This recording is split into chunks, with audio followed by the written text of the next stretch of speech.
Hi guys and welcome back to the channel Deepak Yadav Education. Welcome to the Daily Hindu News and Editorial Analysis of 17th of February 2022. तो guys आज है तारीख 17 फरवरी 2022 और है Thursday. देखेंगे आज के द हिंदू कंप्लीट न्यूज़पेपर को। द हिंदू कंप्लीट न्यूज़पेपर को एनालाइज करेंगे, बट लेक्चर में आगे बढ़ने से पहले अगर आप लोग को इस लेक्चर का पीडीएफ चाहिए तो क्या करना है, सबसे पहले डाउनलोड करना है टेलीग्राम और फिर जाकर सर्च बॉक्स में टाइप करना है Deepak Yadav education. As you can see guys आप लोगों को ये वाला चैनल मिल जाएगा, उस पर क्लिक करना और जाकर इस चैनल को ज्वाइन कर लेना। देखो, अगर आप लोगों को इस तरीके से ये चैनल नहीं मिलता है तो नीचे डिस्क्रिप्शन बॉक्स में आप सभी लोगों को टेलीग्राम का लिंक दिया गया है, वो लिंक इसी चैनल का है। जैसे आप उस पर क्लिक करोगे ऑटोमेटिकली ये चैनल ओपन हो जाएगा, इसको जाकर ज्वाइन कर लेना। ज्वाइन करने से फ़ायदा क्या होगा, यहाँ पर आप लोगों को डेली बेसिस पर लेक्चर का पीडीएफ मिल जाता है, डेली करंट अफेयर के वीडियो का पीडीएफ मिल जाता है और डेली बहुत सारे डिजिटल नोट्स मिल जाते हैं। ये सारी चीज़ें मिलती हैं बिल्कुल फ्री में, तो जाकर इसको ज़रूर ज्वाइन करना। नाउ बढ़ते हैं आगे बढ़ने से पहले हमेशा की तरह हम लोग अपने लेक्चर को एक मैप के क्वेश्चन के साथ स्टार्ट करेंगे। तो आज आप सभी लोगों को मैप में जाकर देखना है केप चिडले को कहाँ पर है ये एग्जैक्टली लोकेटेड, अच्छे से मैप में देखना। देन उसके बाद आकर नीचे कमेंट सेक्शन में टाइप करना, जिससे कि आप लोग इसको लंबे समय तक याद रख पाओगे। साथ ही साथ एक क्वेश्चन सॉल्व करेंगे जो कि यूपीएससी प्रीवियस ईयर 2018 के प्रीलिम्स में पूछा गया था। डेली बेसिस पर हम लोग यहाँ पर एक प्रीवियस ईयर क्वेश्चन को भी सॉल्व करते हैं। क्वेश्चन क्या बोलता है, जो रूल ऑफ लॉ इंडेक्स है इसको किसने रिलीज़ किया है? Option A Amnesty International, option B International Court of Justice, option C the Office of UN Commissioner for Human Rights, या फिर option D World Justice Report. तो इसका सही आंसर आप सभी लोगों को नीचे कमेंट सेक्शन में देना है। एटलीस्ट इसमें सभी लोगों को पार्टिसिपेट करना है, जैसा मैं आप लोगों से डेली बेसिस पर बोलता हूँ।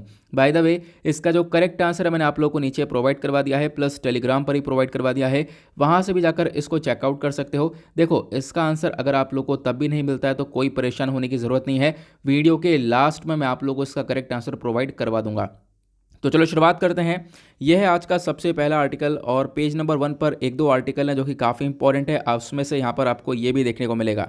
और यहाँ पर अगेन रशिया यूक्रेन के डिस्प्यूट के बारे में चर्चा की गई है और इसके बारे में काफ़ी बार आप लोग और हम लोग पढ़ चुके हैं, बट अभी आर्टिकल के अंदर क्या बताया गया उसको हम डिस्कस करेंगे। उससे पहले यहाँ पर सिंपली इस आर्टिकल को आप लोग रिलेट कर सकते हो जीएस पेपर 2 इंटरनेशनल रिलेशन से। ठीक है, अभी यहाँ पर हुआ क्या है, जो नाटो है और यूएस है, नाटो मतलब नॉर्थ अटलांटिक ट्रीटी ऑर्गेनाइजेशन, जो कि एक ग्रुप है 30 कंट्रीज़ का, जिसको लीड करता है यूएस, ये आपको पता ही है। तो नाटो और यूएस दोनों उलझन में पड़े हुए हैं रशिया के ट्रूप पुल आउट को लेकर। इसका मतलब क्या है, कल हमने देखा था पेज नंबर 1 पर ही आर्टिकल आया था कि जो रशिया यूक्रेन के बीच का डिस्प्यूट है, जो बॉर्डर पर रशिया ने अपने बहुत सारे जो सोल्जर्स हैं उनको डिप्लॉय कर रखे थे। मैं बॉर्डर भी दिखा देता हूँ, एग्जैक्टली आपको ये वाला बॉर्डर दिखेगा। यहाँ पर काफ़ी सारे सोल्जर्स को फैला दिया था रशिया ने। अब कल रशिया ने बताया कि हम लोग अपने सोल्जर्स को पुल आउट कर रहे हैं, यहाँ से वापस से अपने रीजन पर लेकर जा रहे हैं। मतलब बॉर्डर पर जो तैनात किए थे उसको वापस से अपने कंट्री के अंदर बुला रहे हैं। तो ऐसा हम लोगों ने कल डिस्कस किया था और रशिया ने इसको लेकर एक वीडियो भी पब्लिश किया जिसमें बताया गया कि काफ़ी सारे जो टैंकर्स वगैरह हैं वो सब वापस जा रहे हैं। ठीक है, यहाँ पर आप देख पाओगे जो रशियन आर्मी टैंक है वो यहाँ पर वापस से अपने परमानेंट बेसिस पर जा रहे हैं। रशिया का कहना यह है कि हम लोग अभी तक बॉर्डर पर इसलिए थे क्योंकि बेलारूस और रशिया के बीच में एक अभ्यास चल रहा था, एक एक्सरसाइज चल रही थी ना। बेलारूस क्या है, तो बेलारूस भी आपको एक कंट्री देखने को मिलेगा ऊपर, यहाँ पर ये देखोगे बेलारूस है, रशिया है, दोनों मिलकर अभ्यास कर रहे थे इस बॉर्डर पर, इसी वजह से इनके सोल्जर्स यहाँ पर डिप्लॉय करे गए थे, अदरवाइज ये वापस से लेकर जा रहे हैं। तो ये जो बात निकल कर आई है रशिया की, इसकी वजह से जो नाटो है और यूएस है ये दोनों काफ़ी उलझन में पड़ चुके हैं। सेप्टिकल मतलब यहाँ पर उलझन में पड़ चुके हैं। और क्या क्या बताया इन्होंने, देखो ये सारी चीज़ें देखने के बाद भी जब कल रशिया ने अपना वीडियो पब्लिश किया, सब कुछ दिखाया कि हाँ भाई टैंक्स वगैरह वापस से जा रहे हैं, तो ये सब देखने के बाद भी क्या हुआ, जो यूएस के प्रेसिडेंट है जो बाइडन, वो ये बोलते हैं कि देखो ऐसा नहीं है और अभी तो सोल्जर्स बढ़ते जा रहे हैं। लगभग 1,50,000 जो रशियन ट्रूप्स हैं वो अभी तक यूक्रेन के बॉर्डर पर मौजूद हैं और अभी तक यहाँ पर आप कह सकते हो हमारे पास कोई भी ऐसी न्यूज़ नहीं आई है, या फिर जो बाइडन का कहना है कि वॉशिंगटन को अभी तक यहाँ पर कुछ भी ऐसा वेरिफिकेशन मिला नहीं है कि कोई भी पुल आउट हुआ है या फिर रशिया ने अपने सोल्जर्स को वापस से पीछे लिया है। तो एक तरफ यूएस ये स्टेटमेंट देता है, दूसरी तरफ रशिया बोलता है कि हाँ हम लोगों ने अपने सोल्जर्स को पीछे लिया है। तो इस प्रकार का जो ये डिस्प्यूट है ये रेगुलर चर्चा में आप देख पाओगे, अभी भी काफ़ी हद तक एक डिस्प्यूट सा बना हुआ है। क्या होगा क्या नहीं होगा अभी फ़िलहाल कुछ भी नहीं पता है, बट अभी फ़िलहाल जो भी अपडेट है वो यहाँ पर आप लोग देख पा रहे हो। साथ ही साथ आपको मैंने कल भी बताया था कि रशिया ने बोला है कि देखो हम लोग यहाँ पर इसको रिजॉल्व कर सकते हैं, हम लोग यूक्रेन को इन्वेड यानी इसको कब्जाएंगे नहीं, बट यहाँ पे कुछ शर्तें हैं या रशिया की कुछ डील्स हैं, उसको मान लिया जाए तो वो डील्स क्या हैं वो मैं आप लोग को आगे बताऊँगा, क्योंकि ये आर्टिकल आज पेज नंबर 6 पर भी है वहाँ पर एडिटोरियल के अंदर, तो उस एडिटोरियल को हम काफ़ी अच्छे से डिस्कस करेंगे। उसके बाद यहाँ पर पेज नंबर 11 पर भी है। उसके बाद बीच बीच में एक दो आर्टिकल्स और आपको देखने को मिलेंगे इसी टॉपिक के ऊपर, तो ये टॉपिक काफ़ी चर्चा में है, तो इसके बारे में ध्यान रखना है। तो मैं आपको अभी पेज नंबर 6 पर सारी चीज़ें बता दूंगा कि रशिया ने क्या मांग की है, प्लस अभी यहाँ पर वो मांग अपनाई जा सकती है या नहीं जा सकती है वेस्टर्न कंट्रीज़ के थ्रू, वो भी मैं आप लोगों को समझा दूंगा। क्लियर हुआ? और अभी तो आपको पता होगा जो रशियन प्रेसिडेंट है व्लादिमीर पुतिन, इन्होंने अभी डिस्कशन किया है जर्मनी के प्रेसिडेंट के साथ, ठीक है। साथ ही साथ अभी यहाँ पर जो फ्रांस प्रेसिडेंट हैं, ठीक है, इमैनुअल मैक्रोन, इनके साथ डिस्कशन किया। तो रिसेंटली काफ़ी सारी चर्चा भी हुई है, लेकिन उसका कोई सोल्यूशन अभी निकल कर नहीं आ रहा है। रशिया एग्जैक्टली चाहता है हमारी बात मान ली जाए और मुद्दा ख़त्म करो, ठीक है। तो ये यहाँ पर आपको देखने को मिलेगा। तो अभी इसको लेकर यहाँ पर इस वाले आर्टिकल में इतना सही है। आगे इस आर्टिकल को और ज़्यादा अच्छे से डीपली एनालाइज किया गया है एडिटोरियल पर, वहाँ पे हम लोग और अच्छे से चीज़ों को जानने वाले हैं, ठीक है। और ये जो छोटा सा आर्टिकल है इंडिया ओपन्स हेल्पलाइन, ये आगे बताने वाला हूँ, पेज नंबर 8 पर अगेन इसको कवर किया गया है। तो यहाँ पर देखो पेज नंबर 1 क्या होता है ना, ज़्यादातर आर्टिकल्स का ओवरव्यू दे दिया जाता है जो कि आगे कवर है। तो यहाँ पर जो भी इन्फॉर्मेशन मैं आप लोगों को बताता रहूँगा, कोई भी इंपॉर्टेंट आर्टिकल वैसे भी आपका छूटेगा नहीं। ओके, नेक्स्ट आर्टिकल आता है, अगेन एक और इंपॉर्टेंट आर्टिकल है। इस आर्टिकल को आप लोग रिलेट कर सकते हो जीएस पेपर 2 पॉलिटी से, ये आपके सिलेबस का पार्ट है, क्योंकि आपके सिलेबस के अंदर एग्जैक्टली ट्रिब्यूनल वर्ड मेंशन्ड है, ठीक है। तो अगर हम लोग बात करें तो सुप्रीम कोर्ट ने एक स्टेटमेंट दिया है, tribunal appointment being taken lightly. अब इसका मतलब क्या है, देखो आज के टाइम पर जो ट्रिब्यूनल्स हैं इनके अंदर जो अपॉइंटमेंट वगैरह हैं ये बहुत ज़्यादा स्लोली चल रहे हैं, या फिर आप कह सकते हो वैकेंसीज लंबे समय से यहाँ पर खाली सी चल रही हैं। वैकेंसीज फिल करने के पीछे जो पर्पज़ है, यहाँ पर जो वैकेंसी फिल करने के पीछे जो प्रोसेस है वो बहुत ज़्यादा स्लो देखने को मिलेगा, ये यहाँ पर बताया गया सुप्रीम कोर्ट के थ्रू। साथ ही साथ यहाँ पर सुप्रीम कोर्ट ने और क्या बताया कि अभी बीच में एक दो बार यहाँ पर रिक्रूटमेंट हुआ है, एक दो बार वैकेंसीज़ को फिल किया गया है, अदरवाइज़ यहाँ पर वैकेंसीज़ या फिर जो अपॉइंटमेंट है वो नहीं किए जा रहे हैं। लंबे समय से ये यहाँ पे जो वैकेंसीज़ हैं वो पेंडिंग चल रही हैं, खुद यहाँ पर सुप्रीम कोर्ट ने बोला है। तो इसको इतना ज़्यादा हल्के में क्यों लिया जा रहा है, या फिर इस इतने हल्के में जो लिया जा रहा है इसका कंसर्न सुप्रीम कोर्ट के थ्रू उठाया गया। तो अगर हम लोग बात करें तो इस आर्टिकल में स्पेसिफिकली क्या इंपॉर्टेंट हो जाएगा, पहले तो हम लोगों ने इस ट्रिब्यूनल के बारे में समझा, क्या सिचुएशन चल रही है, करंट अफेयर हम लोगों ने अच्छे से समझ लिया है। लेकिन अगर हम लोग एग्जैक्टली बात करें सिलेबस से रिलेट होगा ट्रिब्यूनल क्या होते हैं मैं आप लोगों को बताता हूँ, ठीक है, क्योंकि ये हमेशा चर्चा में रहते हैं। तो आर्टिकल कैसे रिलेट हो सकता है मैं ऑलरेडी आपको बता चुका हूँ। तो ट्रिब्यूनल जनरली यहाँ पर क्या होता है, एक पर्सन या फिर कोई एक इंस्टीट्यूशन जिसके पास अथॉरिटी है टू जज, एडजुडिकेट ऑन और टू डिटरमाइन क्लेम्स और डिस्प्यूट। इसका मतलब क्या है, मतलब जैसे आप लोगों ने कोई कोर्ट देखा है, ठीक है, कोर्ट में यहाँ पर एक जज बैठा है, ठीक है, जो कि यहाँ पर चीज़ों को देख रहा है, जो भी डिस्प्यूट्स हैं उनको देख रहा है, उसी प्रकार से ट्रिब्यूनल होता है। तो आप कह सकते हो एक ट्रिब्यूनल कोर्ट का ही ऑल्टरनेटिव आपको ये देखने को मिलेगा। हालांकि ट्रिब्यूनल और कोर्ट में काफ़ी डिफरेंस होता है, आगे मैं आप लोगों को बताने वाला हूँ। तो जो ट्रिब्यूनल है यहाँ पर भी एक पर्सन है या फिर मतलब कोई एक ऐसा इंस्टीट्यूशन जो कि क्या कर सके, इसके पास पावर्स होती हैं, किसी भी डिस्प्यूट को, कोई भी विवाद इसके पास आया है तो उसको जज किया जा सके, उसको देखा जा सके, प्लस उस डिस्प्यूट्स को रिजॉल्व किया जा सके। ये सारी पावर्स आपको ट्रिब्यूनल के पास देखने को मिलती है, ठीक है, ये आप लोगों को ध्यान रखना है। देन उसके बाद ट्रिब्यूनल एक क्वासी जुडिशियल इंस्टीट्यूशन देखने को मिलेगा, मतलब प्रॉपर जुडिशरी नहीं है यहाँ पर, लेकिन जुडिशियल वाले काफ़ी सारे फंक्शंस आपको ट्रिब्यूनल के अंदर देखने को मिलेंगे। इसका मेन काम है प्रॉब्लम्स को सॉल्व करना, प्रॉब्लम्स को डील करना। जैसे कि बहुत सारी प्रॉब्लम्स हो सकती हैं जिसमें एडमिनिस्ट्रेटिव प्रॉब्लम्स भी आती हैं, या जो टैक्स रिलेटेड डिस्प्यूट्स आते हैं वो भी यहाँ पर ये रिजॉल्व करता है। आपको ध्यान रखना है इसके अंदर ये सारे काम किए जाते हैं, ठीक है। और भी बहुत सारे काम कर, जैसे मैंने आपको बताया ना, जैसे कोर्ट का काम है वैसे यहाँ पर ट्रिब्यूनल के अंदर भी काम होता है, मैं आप लोगों को आगे बताने वाला हूँ। तो जो ट्रिब्यूनल की ज़रूरत है वो क्यों है, क्योंकि जब हमारे पास कोर्ट है तो ट्रिब्यूनल की आवश्यकता क्यों पड़ गई, तो यहाँ पर उसके पीछे भी काफ़ी सारे रीज़न है।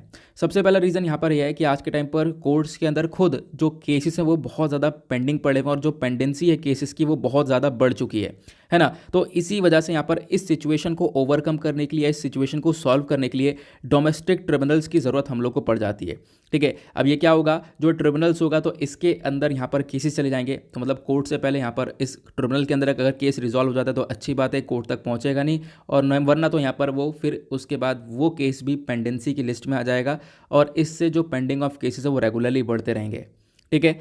अब उसके बाद क्या बताया गया, जो ये ट्रिब्यूनल्स हैं इनको सेटअप किया गया है ताकि जो कोर्ट का वर्कलोड है वो कम कर सके। ऑब्वियस ही बात है, अब कोर्ट के ऊपर जो पेंडेंसी ऑफ केस है वो कम हो जाएगा, क्योंकि केस जो है ट्रिब्यूनल के अंदर चला जाएगा तो क्या होगा, कोर्ट का वर्कलोड भी कम हो जाएगा। ये हम लोग देख पाते हैं। देन उसके बाद यहाँ पर और क्या देखने को मिलेगा, ये बहुत इंपॉर्टेंट पार्ट है, यहाँ पे ध्यान से सुनना। जो ट्रिब्यूनल्स हैं ये मतलब बहुत सारे प्रकार के डिस्प्यूट्स को हेयर करते हैं या फिर इनकी सुनवाई करते हैं, जैसे कि एनवायरमेंट के डिस्प्यूट हो गए या टैक्सिंग का डिस्प्यूट हो गया, जो भी यहाँ पर टैक्स वगैरह को लेकर है, या एडमिनिस्ट्रेटिव इश्यूज़ हो गया, तो इन सब की सुनवाई यहाँ पर ट्रिब्यूनल्स के अंदर की जाती है। और अब आता है एक बहुत इंपॉर्टेंट पार्ट, ठीक है, जो कि एग्जामिनेशन में पूछा जा सकता है। जो ट्रिब्यूनल्स है वो हमारे ओरिजिनल संविधान का पार्ट नहीं है, बाकी कोर्ट वगैरह आप देख पाओगे कॉन्स्टिट्यूशन का पार्ट है, बट ट्रिब्यूनल यहाँ पर हमारे कॉन्स्टिट्यूशन ओरिजिनल कॉन्स्टिट्यूशन का पार्ट नहीं है। तो ये कहाँ से आया इंडियन कॉन्स्टिट्यूशन में, तो इसको एक अमेंडमेंट एक्ट के थ्रू लाया गया है, वो है 42nd अमेंडमेंट एक्ट 1976, ये ध्यान रखना, ठीक है। फिर इसके अंदर जो आर्टिकल 323A है और दूसरा आर्टिकल 323B है, ये दोनों ही ट्रिब्यूनल से डील करते हैं, लेकिन जो इन दोनों के बीच का डिफरेंस है वो क्या है, जो 323A है वो डील करता है एडमिनिस्ट्रेटिव ट्रिब्यूनल से, और जो 323B है वो डील करता है अदर मैटर्स के लिए, ठीक है, जो भी और दूसरे विवाद होते हैं। जो एडमिनिस्ट्रेटिव विवाद होंगे वो सब यहाँ पर इस केस के अंदर देखे जाएंगे, बाकी जो मैटर्स होंगे जैसे कि टैक्सिंग का हो गया या फॉरेन एक्सचेंज इंपोर्ट एक्सपोर्ट का हो गया, इंडस्ट्रियल लेबर लैंड रिफॉर्म का कोई डिस्प्यूट हो गया, ठीक है, अर्बन प्रॉपर्टी का हो गया, कोई भी ऐसा डिस्प्यूट हो गया, तो वो सब यहाँ पर आर्टिकल 323B के अंदर डील करे जाते हैं, ये आप लोग को ध्यान रखना है, ठीक है। तो सिंपल से बहुत सारे क्वेश्चन इस पर्टिकुलर आर्टिकल से बन सकते हैं, इसके बारे में ध्यान रखना। मैंने आपको काफ़ी सारी चीज़ें बता दी हैं। तो अभी ट्रिब्यूनल के अंदर अपॉइंटमेंट काफ़ी लाइटली चल रहा है, प्लस कोर्ट ने बोला है कि अब इस पूरे केस की यहाँ पर सुनवाई करेगा आने वाले 2 सप्ताह के अंदर, और कोशिश की जाएगी आने वाले टाइम पर कि जो ये ट्रिब्यूनल के अंदर अपॉइंटमेंट्स है वो प्रॉपरली हुआ करें। और सुप्रीम कोर्ट ने यहाँ पर यह भी बताया कि जो हमारी सरकार है उन्होंने ट्रिब्यूनल के अंदर जो वैकेंसीज़ है उसको फिल करने के लिए थोड़े दिनों पहले ही स्टेप उठाया था, लेकिन उसके बाद यहाँ पर जोर देना इन्होंने बंद कर दिया, तो अभी मामला थोड़ा सा हल्के में लिया जा रहा है। आगे चलते हैं नेक्स्ट आर्टिकल की तरफ, बट उससे पहले मैं आप लोग को यहाँ पर बता दूं कि यहाँ पर एक पिक्चर आप लोगों के लिए शेयर कर दिया गया है। यहाँ पे मैंने ट्रिब्यूनल और कोर्ट के बीच में डिफरेंस जो भी होता है उसको लेकर पिक्चर शेयर कर दिया है। मीनिंग क्या है, ट्रिब्यूनल कैसे हम लोग डिस्क्राइब करते हैं, ठीक है, स्पेशल केसेस को देखता है, कोर्ट यहाँ पे हमारे सिविल और क्रिमिनल केसेस को देखता है, ठीक है, ये मैंने आप लोगों को बता दिया है। उसके बाद कैसे किसी चीज़ों से डील किया जाता है, यहाँ पर कोर्ट के पास वैरायटी ऑफ केसेस आते हैं, मतलब हर प्रकार का केस आपको देखने को मिलेगा, लेकिन ट्रिब्यूनल के अंदर स्पेसिफिक केसेस आते हैं, वही 4-5 प्रकार के, जो कि मैंने अभी आप लोग को थोड़ी देर पहले बताया, ठीक है। ट्रिब्यूनल को हेड करता है एक चेयरपर्सन और दूसरे जुडिशियल मेंबर्स, लेकिन कोर्ट को कौन हेड करता है, जज हो गया या पैनल ऑफ जजेस हो गए, मजिस्ट्रेट हो गया, ये सब यहाँ पर इसको हेड करते हैं, ठीक है। ये आप लोग ध्यान रख सकते हो। ये जो पिक्चर है मैंने आपको टेलीग्राम पर सेंड कर दिया है। हाँ, एक चीज़ और मैं आप लोग को बता दूँ कि देखो जो भी इन्फॉर्मेशन अभी मैंने आप लोग को दी है, जैसे कि हमने ये आर्टिकल पढ़ा, इस आर्टिकल के अंदर ये इन्फॉर्मेशन नीचे की साइड आप लोगों को जो देखने को मिल रही है, ये सारी इन्फॉर्मेशन आप लोगों को इस पीडीएफ के अंदर ओपन होती हुई नज़र आ जाएगी। मतलब जैसे आप पीडीएफ डाउनलोड करोगे टेलीग्राम से, वहाँ पे इस पर क्लिक करोगे ये ओपन हो जाएगा। लेकिन ओपन नहीं होता है तो कोई परेशान होने वाली बात नहीं है, क्योंकि इसका भी सोल्यूशन देखो, बहुत सारे लोगों के फ़ोन में यहाँ पर ओपन नहीं हो पा रहा है, उनको काफ़ी प्रॉब्लम्स हो रही हैं, ठीक है। तो मैं आपको उनके लिए बताता हूँ, उनके लिए एक और चैनल बना दिया गया है, टेलीग्राम चैनल दीपक यादव एजुकेशन, ब्रैकेट में नोट्स लिखा हुआ है उनके नाम से, ठीक है। तो यहाँ पर आपको 2 टेलीग्राम चैनल देखने को मिलेंगे, एक है दीपक यादव एजुकेशन नोट्स और दूसरा है दीपक यादव दूसरा दीपक यादव एजुकेशन वाला देखने को मिलेगा। तो दोनों को ही जाकर ज्वाइन कर लेना, दोनों के लिंक मैंने आपको नीचे डिस्क्रिप्शन बॉक्स में डाल दिए हैं, जाकर आप लोग ज्वाइन कर सकते हो। सारे इंपॉर्टेंट पीडीएफ्स, आर्टिकल्स और भी जहाँ पर करंट अफेयर का पीडीएफ, ये सारी चीज़ें आप लोगों को यहाँ पर उसी चैनल पर मिल जाती है। और अभी तक वीडियो को लाइक नहीं किया तो यार वीडियो को लाइक कर देना। कल मैंने आप लोगों से बोलना भूल गया था कि यार वीडियो को लाइक करना है, तो कल वीडियो में लाइक काफ़ी कम रह गए, तो यार ऐसा मत करे करो, बोलना ना ही पड़े तो ही ज़्यादा बेटर रहेगा। तो वीडियो को लाइक करो तो काफ़ी सपोर्ट मिलेगा। और साथ ही साथ देखो यहाँ पर कोई भी चार्ज वगैरह तो लिया नहीं जा रहा है, काफ़ी सारी चीज़ें यहाँ पर आपको प्रोवाइड करवाई जा रही हैं, सब कुछ फ्री है बिल्कुल। आपसे एक चार्ज वही है कि आप लोग एक लाइक करके वीडियो को सपोर्ट कर सकते हो। अगेन हम लोगों ने टारगेट रखा है आज भी 5K प्लस लाइक्स का, तो आज भी आप लोगों को इस टारगेट को अचीव करवाना है। ओके, आगे बढ़ते हैं। और हाँ, आज मैं डेली करंट अफेयर का वीडियो भी अपलोड नहीं कर पाया था, आप लोगों को पता होगा। कोई बात नहीं, जो भी करंट अफेयर होंगे हमारे, जो भी रह गए होंगे, वो सब आगे वाले वीडियो में इंक्लूड हो जाएंगे, तो उसके लिए परेशान मत होना, ठीक है। कभी कभी कुछ इश्यूज़ हो जाते हैं जिसकी वजह से यहाँ पे वीडियो अपलोड नहीं हो पाता है, तो आज भी ऐसा ही हो पाया है। कोई बात नहीं, आगे इंक्लूड हो जाएंगे। अगले आर्टिकल पर आते हैं। नेक्स्ट आर्टिकल इंपॉर्टेंट है। देखो मैंने आपको बताया था ना, ये पेज नंबर 1 पे एक छोटा सा आर्टिकल है, इंडिया हेल्पलाइन करके, अभी आपने देखा था, वही वाला आर्टिकल है। यहाँ पर क्या हुआ है, हमारे मिनिस्ट्री ऑफ एक्सटर्नल अफेयर ने एक कंट्रोल रूम सेटअप कर दिया है ताकि हम भारतीय लोगों की मदद करें जो कि यूक्रेन में रह रहे हैं। क्यों? क्योंकि रशिया यूक्रेन के बीच में डिस्प्यूट चल रहा है। यूएस बार बार बता रहा है कि भाई आने वाले टाइम पर रशिया कब्जा लेगा यूक्रेन को। इनफैक्ट यहाँ पर रशिया बोल चुका है कि हम लोग नहीं करेंगे ये काम, हम लोग अपने ट्रूप्स को विड्रॉ कर रहे हैं। लेकिन अभी भी काफ़ी सारी रिपोर्ट्स आ रही हैं जहाँ पर बताया गया है आने वाले कुछ दिनों, कुछ महीने या जब भी हो, यहाँ पर रशिया कब्जा सकता है यूक्रेन को, है ना। तो इन सब चीज़ों को देखते हुए पहली तो ये जो मैंने आपको बातें बताई हैं वो सब चीज़ यहाँ पर देखने को मिलेंगी कि आपस में क्या डिस्प्यूट चल रहा है, जो कि हम काफ़ी बार डिस्कस कर चुके हैं और आगे भी डिस्कस करेंगे एडिटोरियल पर। लेकिन कुछ नया क्या है? नया ये है कि जो हमारे मिनिस्ट्री ऑफ एक्सटर्नल अफेयर हैं, इन्होंने यहाँ पर बोला कि जो भी इंडियंस यूक्रेन में रह रहे हैं, अगर उनको कभी भी मदद की रिक्वायरमेंट होती है, कभी भी किसी भी केस के अंदर यहाँ पर कुछ भी रिक्वायरमेंट होता है, तो यहाँ पर वो फ़ोन नंबर्स यहाँ पर अनाउंस कर दिए गए हैं। ये फ़ोन नंबर है, टोल फ्री नंबर आपको देखने को मिलेगा और ईमेल आईडी, फैक्स भी देखने को मिलेगा। तो ये सारे नंबर्स बता दिए गए कि यहाँ पे कांटेक्ट किया जा सकता है। इसकी मदद से यहाँ पर जो भी इंडियन सिटीजन्स यूक्रेन में हैं उनकी मदद की जाएगी। ओके, तो एक छोटा सा अपडेट था, एक नया अपडेट था, तो मैंने आपको यहाँ पे बता दिया। आगे चलते हैं नेक्स्ट आर्टिकल की तरफ। यह आर्टिकल आज का ज़बरदस्त आर्टिकल है, ठीक है। मतलब इसमें काफ़ी सारे इंपॉर्टेंट पॉइंट्स हैं, एक नया आर्टिकल है और हम लोगों के लिए काफ़ी हेल्पफुल हो सकता है। सिंपली पहले यहाँ पे बात की गई है India lacks solar waste handling policy. इसका मतलब क्या है? देखो, हम लोग सोलर पैनल्स लगाने के ऊपर फोकस कर रहे हैं, हम लोग फोकस कर रहे हैं कि ज़्यादा से ज़्यादा हम लोग सोलर एनर्जी का यूज़ कर सकें, ठीक है, रिन्यूएबल एनर्जी का यूज़ कर सकें, इलेक्ट्रिसिटी को जनरेट करने के लिए, पोल्यूशन कम से कम कर सकें, ये हमारा फोकस है। लेकिन अगर हम लोग सोलर पैनल लगा रहे हैं, इस सोलर पैनल की क्या उम्र ज़िंदगी भर रहेगी? नहीं, 25 साल, 22 से 25 साल इसकी मैक्सिमम उम्र होती है इन सोलर पैनल्स की। अब क्या होता है, ये जो पैनल्स हैं ये बेकार हो जाएंगे, कूड़ा बन जाएंगे।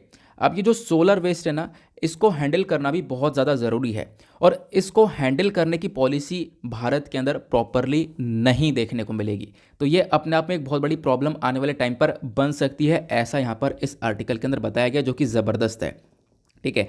सबसे पहली बात, ये सारी बातें किसने बताई हैं? IREN ने। ये क्या है? यह है इंटरनेशनल रिन्यूएबल एनर्जी एजेंसी। तो इन्होंने यहाँ पर पिछले दिसंबर की बात, इन्होंने एस्टिमेशन रखा है, इन्होंने बताया जो भी दुनिया भर में फोटोवोल्टेइक वेस्ट है ये 2050 तक 78 मिलियन टन्स तक हो सकता है। मतलब कि ये जो सोलर वेस्ट है ये इतना ज़्यादा बढ़ जाएगा, ऐसा बताया गया, ठीक है। अब ये जब वेस्ट बढ़ जाएगा, ये जो कूड़ा करकट है इसका बढ़ जाएगा, तो इससे अगेन कुछ ना कुछ तो यहाँ पर डिसएडवांटेज देखने को मिलेगा, बिल्कुल, क्योंकि इसमें भी बहुत सारा टॉक्सिक मटेरियल होता है इस मटेरियल के अंदर, जिसकी वजह से हमारे एनवायरनमेंट को नुकसान हो जाता है, ठीक है, नुकसान और ज़्यादा हो सकता है। तो ये सारी बातें यहाँ पर बताई गई। तो इन सोलर पैनल्स को रीयूज़ या फिर रिसाइकिल करने का बहुत मेन मकसद है। बट अभी क्या है, जो इंडिया के अंदर पॉलिसीज़ हैं इसको रिसाइकिल करना या रीयूज़ करने की, उनकी बहुत ज़्यादा कमी है। तो भारत के अंदर प्रॉपर पॉलिसीज़ आपको देखने को नहीं मिलेंगी जो कि इस सोलर वेस्ट को मैनेज कर सके, ऐसा बताया गया। क्योंकि सोलर पैनल की जो लाइफ है वो अपने आप में 25 साल तक की आपको देखने को मिलेगी, जैसा मैंने आप लोगों को बताया। तो ये भी यहाँ पर मतलब एग्जैक्टली मेंशन किया गया है। तो बहुत ज़रूरी है कि हम लोग इसको मैनेज कर पाएँ। लेकिन अभी क्या है ना, इस आर्टिकल के अंदर इनफ बातें नहीं है। मैं आप लोगों को कुछ और इनफ इन्फॉर्मेशन प्रोवाइड करवाता हूँ जो कि आपको सेटिस्फैक्शन देगा, प्लस आपके लिए आर्टिकल के रिगार्डिंग एक अच्छा सा कंटेंट मेंटेन करके रखेगा। सोलर वेस्ट होता है क्या है, कैसे इसको लिखना है, मैं आप लोगों को बताता हूँ। इस आर्टिकल को आप लोग सिंपली रिलेट कर पाओगे जीएस पेपर 3 और 2, क्योंकि दोनों के अंदर हमारे काफ़ी सारे पॉइंट्स जो कि मेंशन है, जो कि इस आर्टिकल को हमारे सिलेबस से रिलेट करते हैं। देखो, रिसेंटली भी एक रिपोर्ट आई थी, एक रिपोर्ट तो ये हो गई। दूसरी जो रिपोर्ट आई थी हाल ही में वो है NSEFI की, वो है national solar energy federation of India की। अब इस रिपोर्ट ने बताया कि भारत बिल्कुल यहाँ पर जो सोलर वेस्ट है वो जनरेट करेगा, ठीक है। ये यहाँ पर बताते हैं 75 मिलियन टन्स तक यहाँ पे हो सकता है, 75 टन्स तक यहाँ पर वेस्ट जनरेट हो सकता है।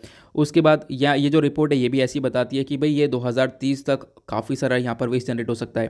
तो मतलब जितनी भी रिपोर्ट आ रही है वो यही बता रही है कि सोलर वेस्ट डेफिनेटली एक बहुत बड़ी प्रॉब्लम बनेगा आने वाले टाइम पर।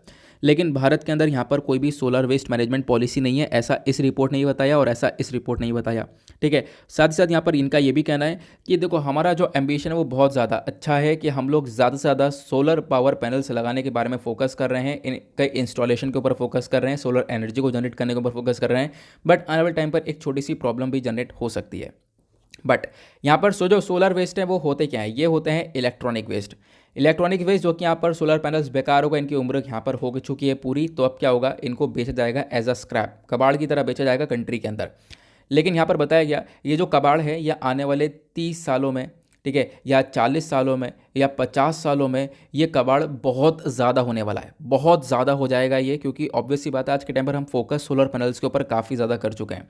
तो अब भारत को फोकस ये करना चाहिए कि हम लोग सोलर वेस्ट को किस प्रकार से मैनेज कर सकते हैं। ठीक है, तो यहाँ पर देखना चाहिए कि हम लोग मैनेज कर पाएँ इसको। और साथ साथ और क्या बताया गया, अगर हम लोग इंडिया की बात करें, जो सोलर वेस्ट प्रॉब्लम्स है, ये अगर हम इन 10 सालों की बात करें, इन 10 सालों बाद जो सोलर वेस्ट है ये प्रॉब्लम थोड़ा सा ज़्यादा बढ़ना चालू हो जाएगी। ठीक है, आने वाले 10 सालों बाद ये प्रॉब्लम्स काफ़ी तेज़ी से इंक्रीज़ होना चालू हो जाएगी, क्योंकि सोलर पैनल्स की खुद लाइफ 20 से 25 साल होती है और यहाँ पर ये जल्दी जल्दी यहाँ पर डिस्कार्ड हो सकते हैं, जिसकी वजह से यहाँ पर वेस्ट जनरेट होता हुआ नजर आएगा। हालांकि जो ये फोटोवोल्टेक्स है, ये यहाँ पर हम लोग को 3% ग्लोबल इलेक्ट्रिसिटी जनरेट करते हैं, मतलब काफ़ी सारी बिजली उत्पन्न करके देते हैं, लेकिन उसके साथ साथ ये लोग काफ़ी सारी चीज़ें कंज्यूम भी करते हैं। ये लोग नहीं कह सकते, ये मटेरियल काफ़ी सारी चीज़ें कंज्यूम भी करते हैं। 40% दुनिया भर का टेलोरियम कंज्यूम करते हैं, 15% ऑफ द वर्ल्ड सिल्वर हो गया, प्लस सेमीकंडक्टर ग्रेड क्वार्ट्ज हो गया। तो काफ़ी सारी चीज़ें कंज्यूम करते हैं ये सोलर पैनल्स, ऐसा नहीं है कि यहाँ पर कुछ नहीं कंज्यूम करते। तो इसी की वजह से यहाँ पे बोला गया कि इनमें से हम लोग रॉ मटेरियल्स को निकाल सकते हैं। मतलब सोलर पैनल अगर बेकार हो जाता है, कबाड़ हो जाता है, देखो यहाँ पर अगर कबाड़ हो जाता है तो इसको इस प्रकार से यहाँ पर ये फिका हुआ नज़र आएगा। एक सेकेंड, मैंने यहाँ पर, हाँ ये देख पाओगे, कबाड़ हुआ तो ऐसे यहाँ पर पड़ा हुआ रहेगा। तो क्या होगा, इसको हम लोग रिसाइकिल करके इसमें से रॉ मटेरियल्स निकाल के यूज़ कर सकते हैं। ठीक है, इस प्रॉब्लम को रिजॉल्व कर सकते हैं और इस रॉ मटेरियल से काफ़ी सारा पैसा भी जनरेट किया जा सकता है। और वो जो पैसा होगा रिकवरेबल मटेरियल से जो पैसा निकलेगा उससे हम लोग वापस से बिजली उत्पन्न कर सकते हैं। तो ऐसा नहीं है एक प्रॉब्लम रहेगा, अगर कोई प्रॉब्लम है तो उसका सोल्यूशन भी होता है। तो यहाँ पर मैं आप लोग को यही बता रहा हूँ, इस आर्टिकल में सिर्फ प्रॉब्लम बताई गई, मैं आप लोग को सोल्यूशन भी बता रहा हूँ कि सोल्यूशन आखिरकार क्या हो सकता है। और एक अच्छा क्वेश्चन है, क्योंकि सोलर एनर्जी बहुत चर्चा में, और डेफिनेटली क्वेश्चन बन सकता है कि सोलर एनर्जी का जो सोलर वेस्ट है ये एक बहुत बड़ी प्रॉब्लम हो सकती है, प्लस इसको हम लोग कैसे मैनेज कर सकते हैं ये भी बताओ। ठीक है, तो मैनेज करने के लिए मैंने कुछ कंट्रीज़ का एग्जांपल लिया है। जैसे यूरोपियन यूनियन की बात करें तो यूरोपियन यूनियन भी आज के टाइम पर काफ़ी सोलर पैनल से लोग लगा चुके हैं, लेकिन ये लोग भी जो अपना वेस्ट है सोलर वेस्ट वो कैसे मैनेज कर रहे हैं मैं आप लोगों को बताता हूँ। इन लोगों ने यहाँ पर क्या करा है कि जो भी मैन्युफैक्चरर हैं, मतलब इस सोलर पैनल्स, ये जो मतलब जो फोटोवोल्टेक सेल्स हैं, इनको जो भी बना रहा है, जो भी मैन्युफैक्चरर बना रहा है, उसी की जिम्मेदारी डाल दी है कि आप लोग यहाँ पर इसको कलेक्ट करोगे, प्लस यहाँ पर इसी को हैंडल करोगे और जो भी इसका वेस्ट होगा वो ट्रीट करोगे। मतलब जो मैन्युफैक्चरर्स हैं उन्हीं के ऊपर यहाँ पर ये जिम्मेदारी डाल दी है, ऐसा यहाँ पर यूरोपियन यूनियन कंट्रीज़ ने किया है, जो कि एक अच्छी बात है कि मैन्युफैक्चरर्स वो यहाँ पर इसको मेंटेन कर लेगा, तो जिससे ये हमारे एनवायरमेंट को नुकसान नहीं पहुँचाएगा। उसी प्रकार से यूके ने भी यहाँ पर ये फोकस किया, यूके ने भी यहाँ पर एक रिसाइकलिंग स्कीम को जारी कर दिया, जहाँ पर जितने भी फोटोवोल्टेक प्रोड्यूसर होंगे सभी ने यहाँ पर ये फोकस किया, जो मैन्युफैक्चरर्स होगा उनको ज़रूरत है रजिस्टर करने के लिए और सारा डेटा सबमिट करने के लिए, सारे जितने भी प्रोडक्ट बिके हैं ये सारा डेटा इनके पास रहे, प्लस टाइम टू टाइम यहाँ पर इनको रिसाइकिल किया जा सके। तो सभी कंट्रीज़ यहाँ पे मेनली फोकस कर रही हैं रिसाइकलिंग के ऊपर। तो अभी यहाँ पर रिकमेंडेशन क्या आती है कि हम लोग भी यहाँ पर इसके ऊपर फोकस करें, रिसाइकलिंग के ऊपर। क्योंकि अभी क्या होता है, सोलर पैनल्स ख़राब हुए, उसको ज़मीन खोदी और डाल दिया उसमें, मतलब दफना दिया, लेकिन इससे क्या हो सकता है, वो जो सोलर पैनल के अंदर काफ़ी सारे हार्मफुल मटेरियल्स हैं, टॉक्सिक मेटल्स और मिनरल्स हैं, वो सब हमारे ग्राउंड वाटर के अंदर भी जा सकते हैं, सीप कर सकते हैं उसके अंदर। तो ये अपने आप में एक बहुत बड़ी प्रॉब्लम यहाँ पर हो सकती है, तो इसको हमें बैन करना होगा। तो ये भी बताया गया कि बैन ऑन लैंडफिल करो, और साथ ही साथ जो रिसाइकलिंग स्कीम है, मतलब कि जो भी हम लोग इन सोलर पैनल्स को रिसाइकल करते हैं, ठीक है, तो इन रिसाइकलिंग के अंदर जो भी इंफ्रास्ट्रक्चर है उसको ज़्यादा से ज़्यादा डेवलप करो। मतलब रिसाइकलिंग वाले प्लांट्स के ऊपर भारत को फोकस करना चाहिए, उनके ऊपर यहाँ पर पैसा खर्च हो, रिसाइकलिंग प्लांट्स ज़्यादा से ज़्यादा लगाओ, जो कि क्या करेंगे, इन सोलर पैनल्स को रिसाइकिल करने में मदद करेंगे, और ये एक जो हार्मफुल इसका एक स्टेज है वो यहाँ पर ख़त्म होता हुआ नजर आएगा। क्योंकि आने वाले टाइम पर ये प्रॉब्लम काफ़ी बढ़ सकती है, तो उसके वो बहुत पहले से हम लोग को सोच के चलना पड़ेगा। ठीक है, साथ ही साथ रिसर्च और डेवलपमेंट है ही, रिसर्च और डेवलपमेंट के ऊपर आपको पैसा खर्चना होगा, ये तो 100% है, जो कि आज के टाइम पर भारत बहुत कम पैसा खर्चता है रिसर्च और डेवलपमेंट पे। ठीक है, तो इसको भी यहाँ पर इंक्रीज़ करना होगा। क्लियर हुआ? आई होप आप लोगों को काफ़ी सारी चीज़ें यहाँ पर नई नई जानने को मिल रही हैं, और काफ़ी बेहतरीन तरीके से यहाँ पर इस आर्टिकल को कवर किया गया है, जिसमें काफ़ी सारी इंपॉर्टेंट इन्फॉर्मेशन थी। उसके बाद आते हैं अगले आर्टिकल पर। नेक्स्ट आर्टिकल ये भी ज़बरदस्त है, इस आर्टिकल को आप लोग रिलेट कर सकते हो GS paper 3 defence and security से। यहाँ पे बात की गई है लगभग 1000 जो फर्म्स हैं वो यहाँ पर बोला जा रहा है पार्टिसिपेट करेंगी डेफ एक्सपो के अंदर, जो कि गुजरात में होने वाला है। तो डेफ एक्सपो जो 2022 यानी इसी साल गुजरात में होगा, और गुजरात में पहली बार होगा। साथ साथ बताया गया यहाँ पर 1000 कंपनीज़ जो हैं हो सकती हैं पार्टिसिपेट करेंगी, और भी बहुत सारी जो फॉरेन कंपनीज़ हैं, 100 फॉरेन कंपनीज़ हैं, ठीक है, जो कि यहाँ पर 55+ कंट्री से ज़्यादा से निकल कर आएंगी, वो सब यहाँ पर इसके अंदर इस डेफ एक्सपो के अंदर पार्टिसिपेट करने वाली हैं। ये जो डेफ एक्सपो होगा गुजरात में, ये लगभग 12th एडिशन है, 12वां एडिशन है। मार्च में स्टार्ट होगा, मतलब अभी फरवरी चल रहा है, अगले महीने 10 मार्च से 13 मार्च तक ये डेफ एक्सपो चलने वाला है। तो अभी रुको जरा, मैं आपको बताता हूँ कि आखिरकार ये डेफ एक्सपो होता क्या है, ठीक है। फिर उसके बाद आगे हम लोग इसको एनालिसिस करेंगे। तो आर्टिकल डेफिनेटली प्रीलिम्स के पॉइंट ऑफ व्यू से इंपॉर्टेंट हो सकता है, बाकी यहाँ पर मैंने आपको बताया डिफेंस के पर्सपेक्टिव से भी इंपॉर्टेंट हो सकता है। तो न्यूज़ में क्यों है, क्योंकि जो 12वां एडिशन है किसका, डेफ एक्सपो का, ये कहाँ पे होने वाला है, गुजरात में, मार्च 2022 में, ये हम लोगों ने डिस्कस किया। डेफ एक्सपो अपने आप में एक बहुत बड़ा इवेंट है मिनिस्ट्री ऑफ डिफेंस का। ये क्या करते हैं, ये यहाँ पर पूरा का पूरा जैसे एक एग्जीबिशन की तरह लगाया जाएगा, ठीक है। यहाँ पर हमारे जो भी हमारी आर्मी है, नेवी है या फिर एयरफोर्स है, ठीक है, इनको शोकेस किया जाएगा, इनके जो वेपन्स है उनको दिखाया जाएगा, इनकी शोकेसिंग की जाएगी। इस प्रकार से डेफ एक्सपो होता है। यहाँ पे आप देख पाओगे बड़े बड़े वेपन्स पीछे दिख रहे होंगे, लोग जो है वहाँ पर देखने जा रहे हैं, है ना। तो ये सारे वेपन्स की शोकेसिंग वगैरह की जाएगी। इससे बड़ी बड़ी कंट्रीज़ भी इंडिया के अंदर आएंगी, और इससे क्या होगा, इससे हम लोग ज़्यादा से ज़्यादा जो डिफेंस एक्सपोर्ट है वो बढ़ा पाएंगे, है ना। कंट्रीज़ आएंगी, वो भी देखेंगे, एग्जीबिशन होगा यहाँ पर, ये पूरी सब कुछ अच्छे से चलेगा, काफ़ी लोग पार्टिसिपेट करेंगे। इससे हम लोग क्या कर पाएंगे, अपने प्रोडक्ट्स को दुनिया भर के अंदर इंट्रोड्यूस कर पाएंगे, इससे हमारा एक्सपोर्ट इंक्रीज़ होगा। और जो डिफेंस एक्सपो 2022 है, इसका खुद मेन मकसद है कि हम लोग आत्मनिर्भर भारत की तरफ बढ़ें।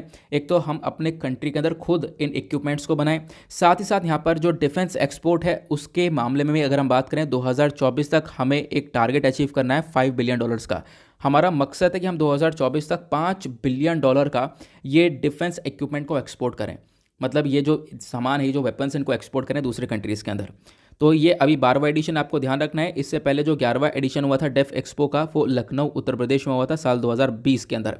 फिर यहाँ पर कोविड की वजह से नहीं हो पाया ना। अब 2022 में आप देख पाओगे ये इसका एक नेक्स्ट सेशन, यानी अभी गुजरात में मार्च के महीने में देखने को मिलेगा। बाकी कौन कौन आने वाला है मैंने आपको बताया, 1000 फर्म्स रहेंगी, प्लस 100 से ज़्यादा फॉरेन कंपनीज यहाँ पर रहने वाली हैं, अलग अलग 55 प्लस कंट्रीज से निकल कर आ रही हैं। प्लस अफ्रीका का इंटरेस्ट काफ़ी ज़्यादा है। अफ्रीका की बहुत सारी कंट्रीज, लगभग 27 अफ्रीकन कंट्रीज़ ने तो कंफर्म कर दिया है कि हम लोग यहाँ पर पार्टिसिपेशन करने वाले हैं। ये कंट्रीज़ आएंगी, हमारे इक्विपमेंट्स को देखेंगी, और फिर उसके बाद यहाँ पर डेफिनेटली ऑर्डर भी आएगा और हम लोग यहाँ पर इसको एक्सपोर्ट भी करने वाले हैं, ठीक है। ये चीज़ यहाँ पर बताई गई। आई होप आप लोगों को ये आर्टिकल काफ़ी अच्छे से क्लियर हो चुका है। डिफेंस एक्सपोर्ट क्या है मैंने आप लोगों को बता दिया, और जो भी इन्फॉर्मेशन आपको ये नीचे दिख रही होगी। और साथ ही साथ क्या बताया गया, हाँ एक चीज़ और रह गई थी, हम लोग डिफेंस सेक्टर के अंदर काफ़ी सारे रिफॉर्म्स ला रहे हैं, बदलाव ला रहे हैं। जैसे अभी हम लोगों ने जो फॉरेन डायरेक्ट इन्वेस्टमेंट है, जो बाहर से डायरेक्ट इन्वेस्टमेंट आ रहा है, उसको भी हम लोगों ने रेज़ किया है, तो इन्वेस्टमेंट ज़्यादा लगा रहे हैं।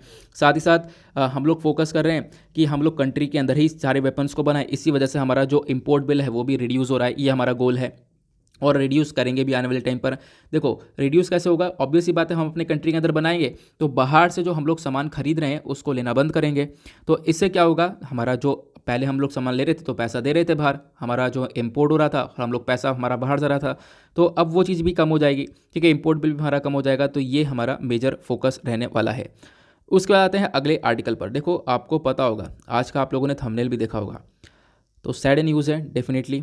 तो अभी हम लोग मतलब काफ़ी सारे इंपॉर्टेंट पर्सनैलिटीज़ को खोते जा रहे हैं। 2022 में भी अगर हम बात करें तो अभी यहाँ पर एक दूसरे पर्सनैलिटी आ चुके हैं चर्चा में, इनका नाम है बप्पी दा, ठीक है। अगर बप्पी लहरी नाम है, वैसे तो हम लोग बप्पी दा के नाम से जानते हैं। तो एक म्यूज़िक कंपोज़र हैं, अभी फ़िलहाल क्या हुआ है, इनकी भी डेथ हुई है, इनका निधन हुआ है, और इसके पीछे का कारण बताया गया स्लीप एपनिया। हालांकि इस आर्टिकल मेंशन नहीं है, बट यहाँ पर आप देख पा रहे होंगे कल बहुत सारे आर्टिकल्स पब्लिश हुए थे, बताया गया था स्लीप एपनिया यहाँ पर इनकी निधन का कारण बना है। प्लस म्यूज़िक कंपोज़र थे, बहुत सारे बड़े बड़े जो गाने हैं इन्होंने यहाँ पर कंपोज़ किए हैं, और आई होप आप सभी लोग बप्पी दा के बारे में जानते भी होंगे, कभी ना कभी तो सुना होगा डेफिनेटली बप्पी दा के बारे में। तो कौन कौन से म्यूज़िक यहाँ पर कंपोज़ किए हैं उनके बारे में यहाँ पर इस आर्टिकल के अंदर मेंशन किया गया है। और साथ ही साथ यहाँ पर आपको ध्यान रखना है कि देखो स्लीप एपनिया एक कारण बना इनके निधन का। तो स्लीप एपनिया क्या होता है, स्लीप एपनिया के अंदर एग्जैक्टली देखो ये होता है कि नींद थोड़ी सी ज़्यादा आती है, और नींद आते आते ना सांस रुक जाती है, ठीक है। नींद आते आते यहाँ पर सांस थोड़ी देर के लिए भी रुक सकती है, प्लस यहाँ पर थोड़े ज़्यादा देर के लिए भी रुक सकती है, तो कोई भी कंडीशन हो सकती है। तो यहाँ पर स्लीप आते आते मतलब नींद आते आते यहाँ पर सोते सोते बेसिकली यहाँ पर सांस रुक जाती है, जिसकी वजह से काफ़ी सारी प्रॉब्लम्स हो जाती हैं, ठीक है। काफ़ी लंबे समय तक भी रुक जाती है, जिसकी वजह से चोक हो जाता है, जिसकी वजह से यहाँ पर आपको देखने को मिलेगा ये कंडीशन देखने को मिली है। और ये इसके पीछे का रीज़न यहाँ पर ये भी है कि स्लीप एपनिया की जब आप बात कर, जब आप विकीपीडिया पे सर्च करोगे, जहाँ से मैं बता रहा हूँ आप लोगों को, ठीक है, देखकर। तो स्लीप एपनिया में एक चीज़ यही देखने को मिलती है, सबसे ज़्यादा ये अफेक्ट यहाँ पर थोड़ा से ओवरवेट लोगों को करता है। ठीक है, जो ओवरवेट लोग हैं या फिर डायबिटीज़ के काफ़ी पहले से ही मरीज़ हैं, ठीक है, तो यहाँ पर उनके लिए स्लीप एपनिया थोड़ा सा काफ़ी खतरनाक हो जाता है। तो बेसिकली यहाँ पर मैंने आपको बताया स्लीप एपनिया क्या होता है। सोते सोते क्या हो जाए, यहाँ पर थोड़ा सा सांस को रुक जाना और नींद भी काफ़ी आती रहती है इसके अंदर, और फिर एक चोक हो जाना। वही कंडीशन यहाँ पर बबीता के साथ देखने को मिली है। ठीक है, तो यहाँ पे आप लोग इनके बारे में ज़रूर ध्यान रख सकते हो।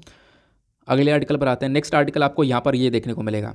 ठीक है, अब अगले आर्टिकल में बात की गई है डिप्रेशन के बारे में, अब हेल्थ क्राइसिस के बारे में। तो सिंपली इस आर्टिकल को आप लोग हेल्थ से रिलेट कर सकते हो। जीएस पेपर 2 के अंदर एक अलग से टॉपिक मेंशन्ड है हेल्थ, है ना। तो अब एक रिपोर्ट आई है, रिपोर्ट ने बताया कि भाई जो डिप्रेशन है ये अपने आप में एक बहुत बड़ी प्रॉब्लम है हमारे दुनिया भर की, और इसको हम लोग नेग्लेक्ट करें, हम लोग इसके ऊपर ज़्यादा ध्यान दे नहीं रहे हैं। ठीक है, अगर हम लोग बात करें, दुनिया आज के टाइम पर फेल हो चुकी है डिप्रेशन को टैकल करने के लिए। यहाँ पर डिप्रेशन पता नहीं किस चीज़ का है। ठीक है, एग्जैक्टली बहुत सारा लोड है, और पेंडेमिक का तो डेफिनेटली बहुत ज़्यादा असर पड़ा है, जिसकी वजह से यहाँ पर लोगों के ऊपर डिप्रेशन पड़ा है, लोगों की जान गई है और डिप्रेशन की वजह से। और साथ ही साथ आपने देखा होगा लोगों का काफ़ी जॉब लॉस हुआ, नौकरी वगैरह गई। ठीक है, और इकॉनमी वगैरह डाउन हुई, पॉवर्टी काफ़ी इंक्रीज़ हुई है, जिसकी वजह से भी लोग काफ़ी तक डिप्रेशन में आए हैं। तो ये चीज़ें यहाँ पर मेंशन करी गई हैं। तो अपने आप में डिप्रेशन एक बहुत बड़ी प्रॉब्लम बन चुकी है। साथ साथ यहाँ पे बताया गया, अगर हम देखें तो 5% जो एडल्ट वर्ल्ड वाइड हैं, दुनिया भर में जो लोग हैं, वो डिप्रेशन से सफ़र करते हैं हर साल। मतलब दुनिया भर के 5% एडल्ट्स यहाँ पर, मतलब अपने आप में एक बहुत बड़ा नंबर हो गया है ना। तो ये हर साल इतना सफ़र करते हैं डिप्रेशन से। और साथ साथ बताया गया कि इसके ऊपर हम लोग आज के टाइम पर ध्यान नहीं दे पा रहे हैं। ठीक है, हम लोग यहाँ पर चीज़ों को सही से समझ नहीं पा रहे हैं डिप्रेशन को लेकर। इसका सही से डायग्नोसिस, ट्रीटमेंट वगैरह यहाँ पर देखने को नहीं मिल रहा है, जो कि अपने आप में एक बहुत बड़ी प्रॉब्लम बनती हुई जा रही है डिप्रेशन को लेकर। ठीक है, लोगों के ऊपर डेफिनेटली काफ़ी हद तक बर्डन वगैरह इंक्रीज़ हो चुका है। काफ़ी सारी चीज़ें हैं जिसकी वजह से यहाँ पर आपको डिप्रेशन देखने को मिलेगा। ठीक है, बहुत सारे यहाँ पर एविडेंस बताए गए हैं जो कि हो सकते हैं। मतलब देखो, सबसे इंपॉर्टेंट बात क्या है ना, इस डिप्रेशन को प्रिवेंट किया जा सकता है, इसको रोका जा सकता है। ठीक है, यहाँ पर रिकवरी के ऊपर काम किया जा सकता है, लेकिन फोकस क्या है, हम लोग आज के टाइम पर प्रॉपर इसको डायग्नोस प्रॉपर यहाँ पर फोकस कर नहीं पा रहे हैं। ठीक है, और ज़्यादातर लोगों का जिनका डायग्नोसिस नहीं हो पाता, जिनका ट्रीटमेंट नहीं हो पाता, वो यहाँ पर फिर उसका सफ़र करने लगते हैं, उनकी डेथ भी हो जाती है। और जो हाई इनकम कंट्रीज़ है, यहाँ पर आपको बहुत सारे लोग, मतलब आधे लोग देखने को मिलेंगे जो कि डिप्रेशन से सफ़र कर रहे हैं, और यही जो लोग हैं वो मिडिल और लो इनकम कंट्रीज़ के अंदर बढ़ जाता है। इससे क्या पता चलता है, हाई इनकम कंट्रीज़ में थोड़ी प्रॉब्लम कम होंगी, लोगों के पास पैसा है, तो डेफिनेटली प्रॉब्लम्स तो चाहे मानो या मानो काफ़ी कम होंगी। बट यहाँ पे क्या है, जो लो और मिडिल इनकम कंट्रीज़ आपको देखने को मिलेंगी, यहाँ पर पैसे की भी आपको कमी भी देखने को मिलेगी, और यहाँ पर लोग थोड़ा सा ज़्यादा डिप्रेस देखने को मिलेंगे, क्योंकि यहाँ पर सारी फैसिलिटीज़ भी प्रॉपरली अवेलेबल मिलेंगी नहीं। तो डिप्रेशन अपने आप में कितनी बड़ी प्रॉब्लम मैंने आप लोगों को बता दिया।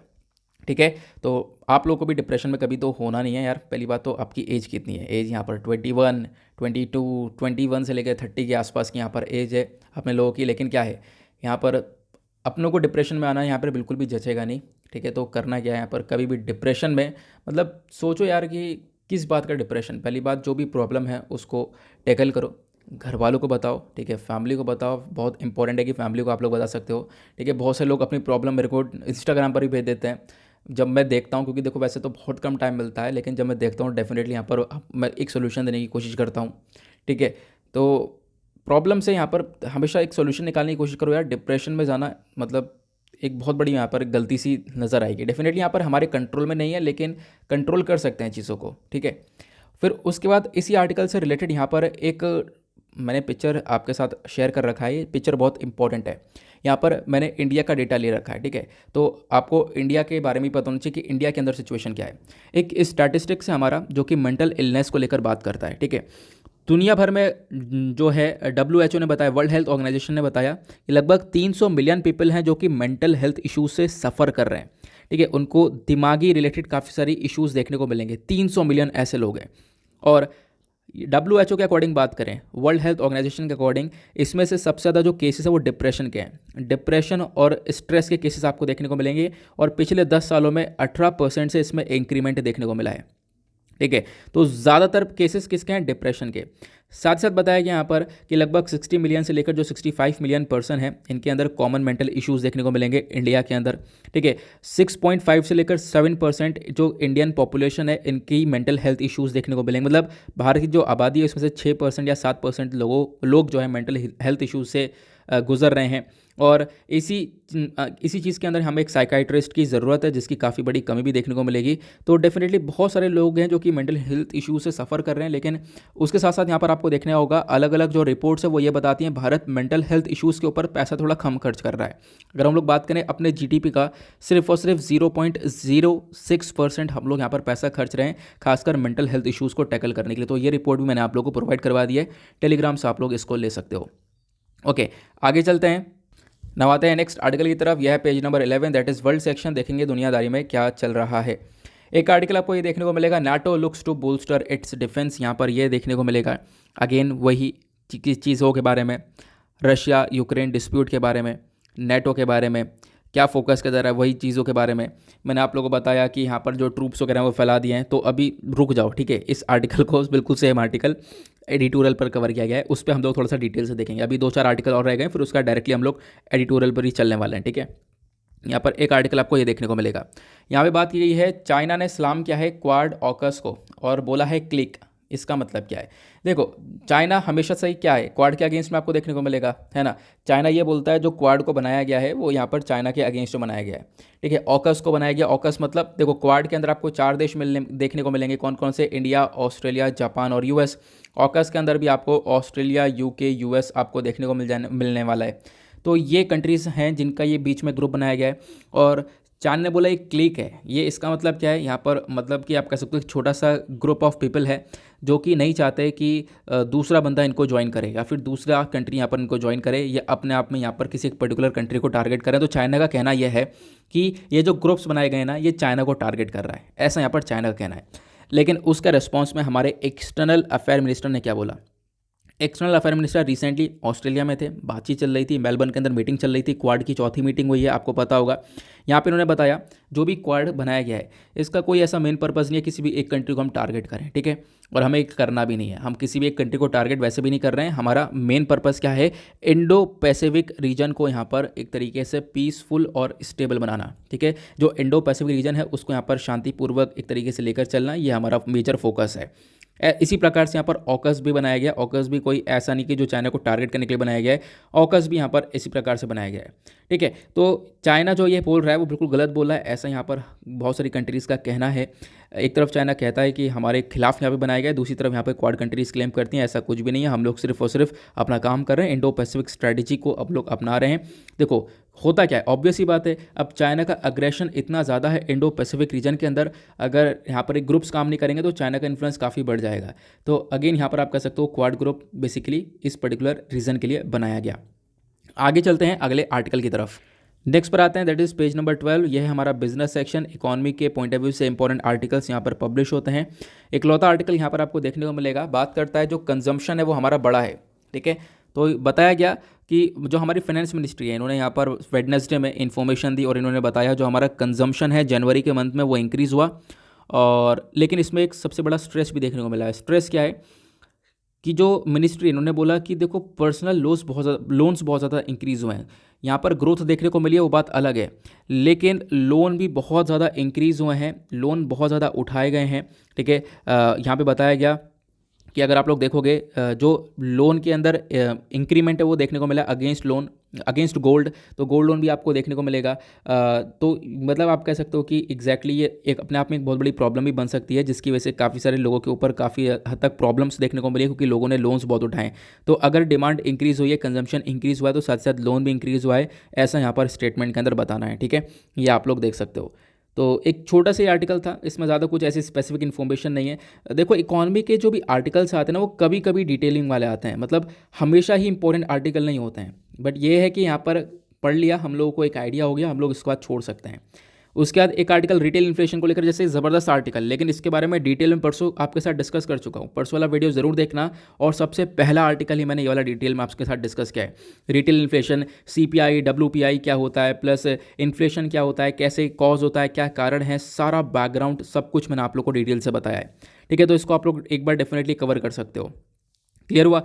तो ये कुछ चीज़ें हैं जो कि इंपॉर्टेंट हैं और मैंने आप लोगों को ऑलरेडी यहाँ पर काफ़ी सारी चीज़ें पढ़ा रखी हैं। अब क्या है, पहले हम लोग कुछ नई नई चीज़ें देख लेते हैं जो कि बहुत ज़्यादा ज़बरदस्त हैं। अब पहले तो हम लोग चलते हैं एडिटोरियल पर, देखेंगे आज के इंपॉर्टेंट एडिटोरियल्स को। नाउ एडिटोरियल की बात करेंगे तो हमारे पास आज लगभग 4-5 एडिटोरियल निकल कर आते हैं जो कि ज़बरदस्त हैं। एक आर्टिकल ये है, यहाँ पे डिस्कस करेंगे बजट के अंदर अभी क्रिप्टो करेंसी को लेकर क्या अनाउंसमेंट हुआ है, ठीक है। प्लस यहाँ पर ये भी मेंशन किया गया कि देखो क्रिप्टो के ऊपर टैक्सिंग कर रही है सरकार, टैक्स चार्ज कर रही है। टैक्स चार्ज करने के बजाय यहाँ पर हम लोग दूसरा काम कर सकते हैं, टैक्स का चार्ज करना बिल्कुल भी सही सॉल्यूशन नहीं रहेगा। तो ऑथर ने इसको मेंशन किया, डिस्कस करेंगे। यहाँ पे एक आर्टिकल आपको देखने को मिलेगा वही रशिया यूक्रेन के डिस्प्यूट को लेकर, इसके बारे में भी हम लोग चर्चा करने वाले हैं। देन उसके बाद नीचे आपको 2 आर्टिकल देखने को मिलेंगे। ये तो हेट स्पीच के बारे में है, जो कि आपको पता है रिसेंटली उत्तराखंड के अंदर एक हेट स्पीच को लेकर काफ़ी बवाल हुआ था, तो मैं आपको हेट स्पीच के बारे में सारी इन्फॉर्मेशन यहाँ पे प्रोवाइड करवा दूंगा। उसका नेक्स्ट एडिटोरियल यहाँ पर है जो बात करता है हिजाब कंट्रोवर्सी के बारे में, ठीक है, कर्नाटका हिजाब कंट्रोवर्सी।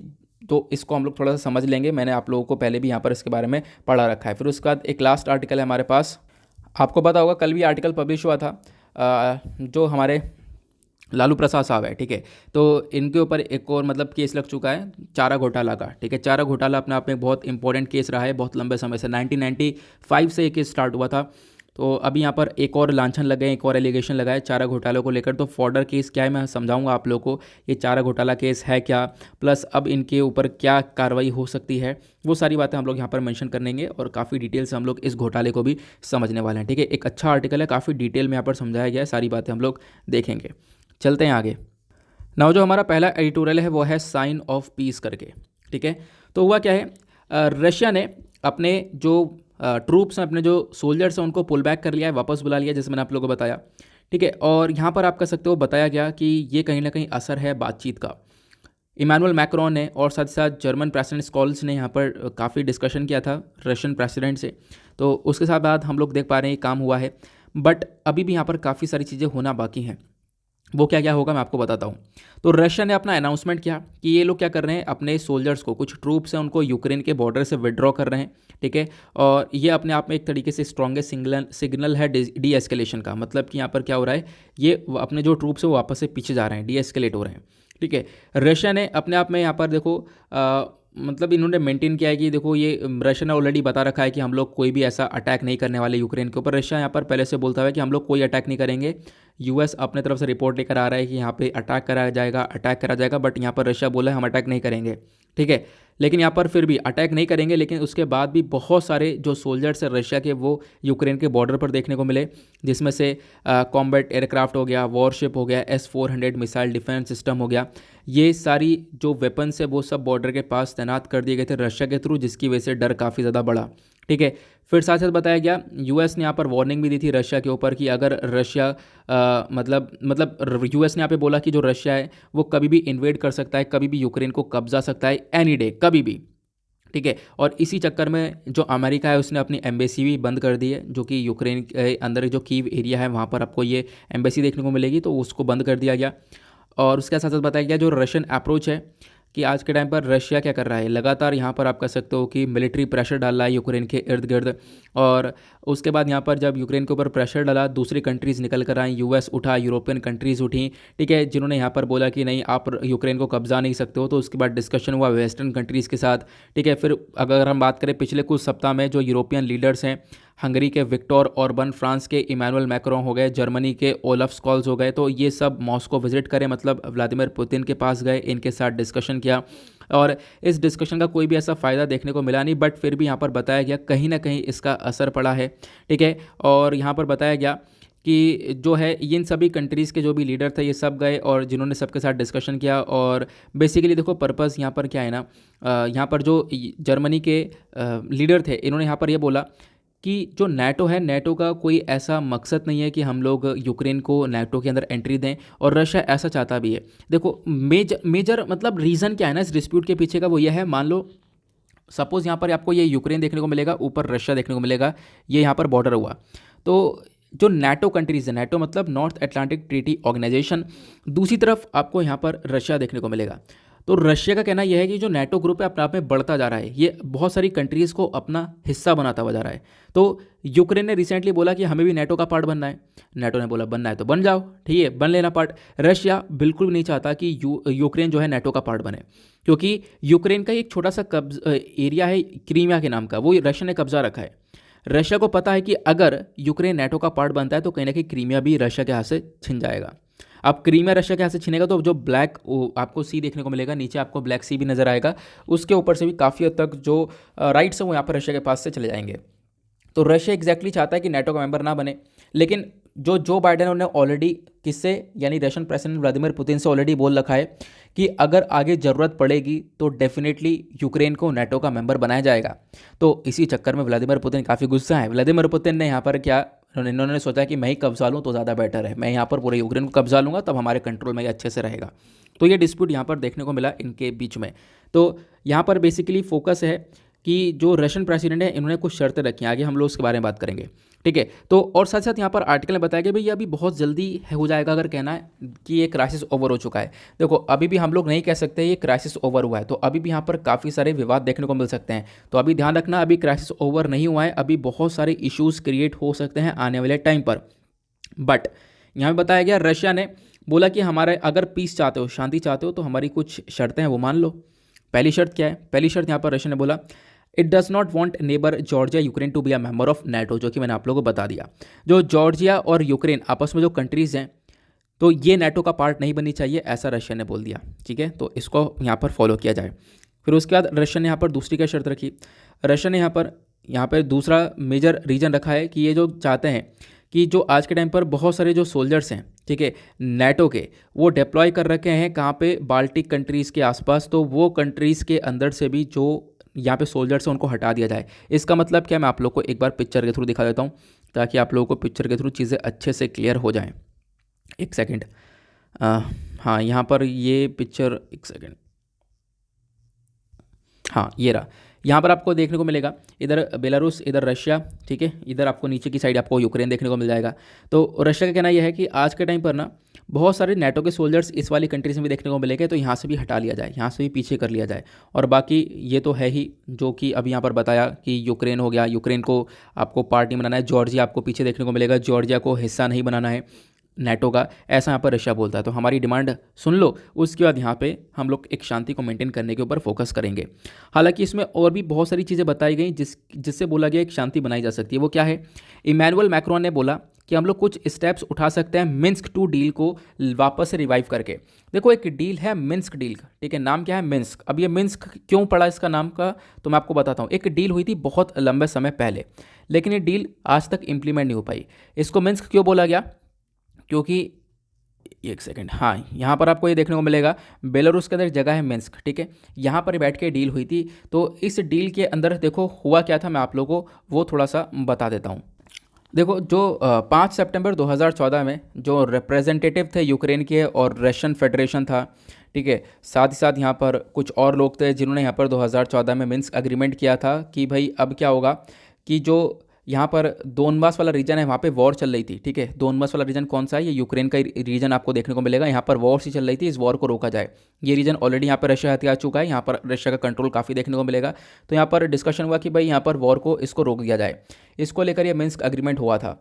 साथ ही साथ यहाँ पर बताया गया कि ये जो एग्रीमेंट है ये इम्प्लीमेंट नहीं हो पाया कि हाँ ये अग्रीमेंट लागू हो पाए। इसके अंदर काफ़ी कुछ डिस्कशन हो चुका था कि भाई यहाँ पर जो भी ह्यूमैनिटेरियन कंडीशन है उसको ज़्यादा बेहतर किया जाएगा दोनबास वाले रीजन के अंदर। प्लस यहाँ पर क्या होगा कि जो इकोनॉमिक रिकवरी है उसके ऊपर काम किया जाएगा, जो दोनबास रीजन है इसके ऊपर रिकन्स्ट्रक्शन किया जाएगा। तो ये जो डिस्प्यूट्स है ना यूक्रेन और रशिया के बीच में, उन डिस्प्यूट्स को रिजॉल्व करने के लिए अग्रीमेंट तो किया गया था, इस अग्रीमेंट को इम्प्लीमेंट नहीं किया गया सही से। तो यहाँ पर इमैनुअल मैक्रोन का कहना है कि हम लोग इस अग्रीमेंट को वापस से रिवाइव कर सकते हैं, वापस से जीवित कर सकते हैं और दोनों कंट्रीज़ के बीच में एक सोल्यूशन को लेकर आ सकते हैं, यहाँ पे बताया गया, ठीक है। और फिर साथ साथ यहाँ पे बताया गया जो वेस्टर्न कंट्रीज़ और रशिया है दोनों को मिलकर यहाँ पर एक स्टेप उठाना चाहिए और एक सोल्यूशन लेकर आना चाहिए, क्योंकि ये सबसे इंपॉर्टेंट क्राइसिस है। तो इसके ऊपर ध्यान देकर हम लोग इस पूरे इशू को ख़त्म कर सकते हैं। तो यहाँ पर इस पूरे एडिटोरियल की जो एक एक बात है लाइन टू लाइन मैंने आप लोग को सारी बातें बता दी हैं, क्या क्या यहाँ पर लिखा हुआ है, ठीक है। उसके बाद आते हैं नेक्स्ट आर्टिकल की तरफ। अब नेक्स्ट आर्टिकल में यहाँ पर देखो इस आर्टिकल में बात की गई है हेट स्पीच को लेकर। तो मैं आप लोगों को कुछ स्पेसिफिक पॉइंट्स पहले प्रोवाइड करवा चुका हूँ, वही मैं आप लोगों के साथ यहाँ पर डिस्कस करने वाला हूँ जो कि आपको हेल्प करेगा। इस आर्टिकल के अंदर काफ़ी सारे केसेस के ऊपर केसेस बताए गए हैं, ठीक है, वो तो आगे मैं आप लोगों को बताऊंगा ही इस आर्टिकल के अंदर। बट अगर यहाँ पर जैसे मैं आप लोगों को पहले ही बोल चुका हूँ, देखो एडिटोरियल जिस भी टॉपिक के ऊपर आ रहा है उस टॉपिक की तैयारी आपकी होनी चाहिए, ठीक है। इसलिए यहाँ पर बहुत सारे लोग बोलते हैं कि सर आपका एडिटोरियल सेशन मुझे काफ़ी अच्छा लगता है, हम डायरेक्ट नोट्स बना पाते हैं उससे, तो आपको हेल्प मिल जाती है किसी चीज़ को लेकर, क्योंकि हम लोग टॉपिक के ऊपर फोकस करते हैं। और आपने देखा भी है, ठीक है, कि जितने भी आपने इंटरव्यूज़ वगैरह सब कुछ पढ़े होंगे, सब कुछ देखा होगा, उसमें एक स्पेसिफिक चीज़ ये निकल कर आती है, जो भी पर्टिकुलर इशू है जिसके ऊपर एडिटोरियल कवर है, आपने उस इशू को कवर कर लिया तो बात खत्म है ना वहीं पे। जैसे अभी हेट स्पीच को लेकर ये आर्टिकल है, ठीक है, अब इसमें काफ़ी सारी बातें, कभी कभी गवर्नमेंट के अगेंस्ट, कभी कभी क्या बहुत सारी गवर्नमेंट के अगेंस्ट में या इसके अगेंस्ट, मतलब कुछ ऐसी भी चीज़ें बता दी जाती हैं जो कि हम लोग डेफिनेटली अपने एग्जाम में कोट नहीं कर सकते हैं। तो आप उन चीज़ों का आपको ध्यान रखना है, ठीक है। तो अगर हम लोग हेट स्पीच के बारे में बात करें तो क्या है, इस आर्टिकल को आप लोग जीएस पेपर 2 से रिलेट कर सकते हो।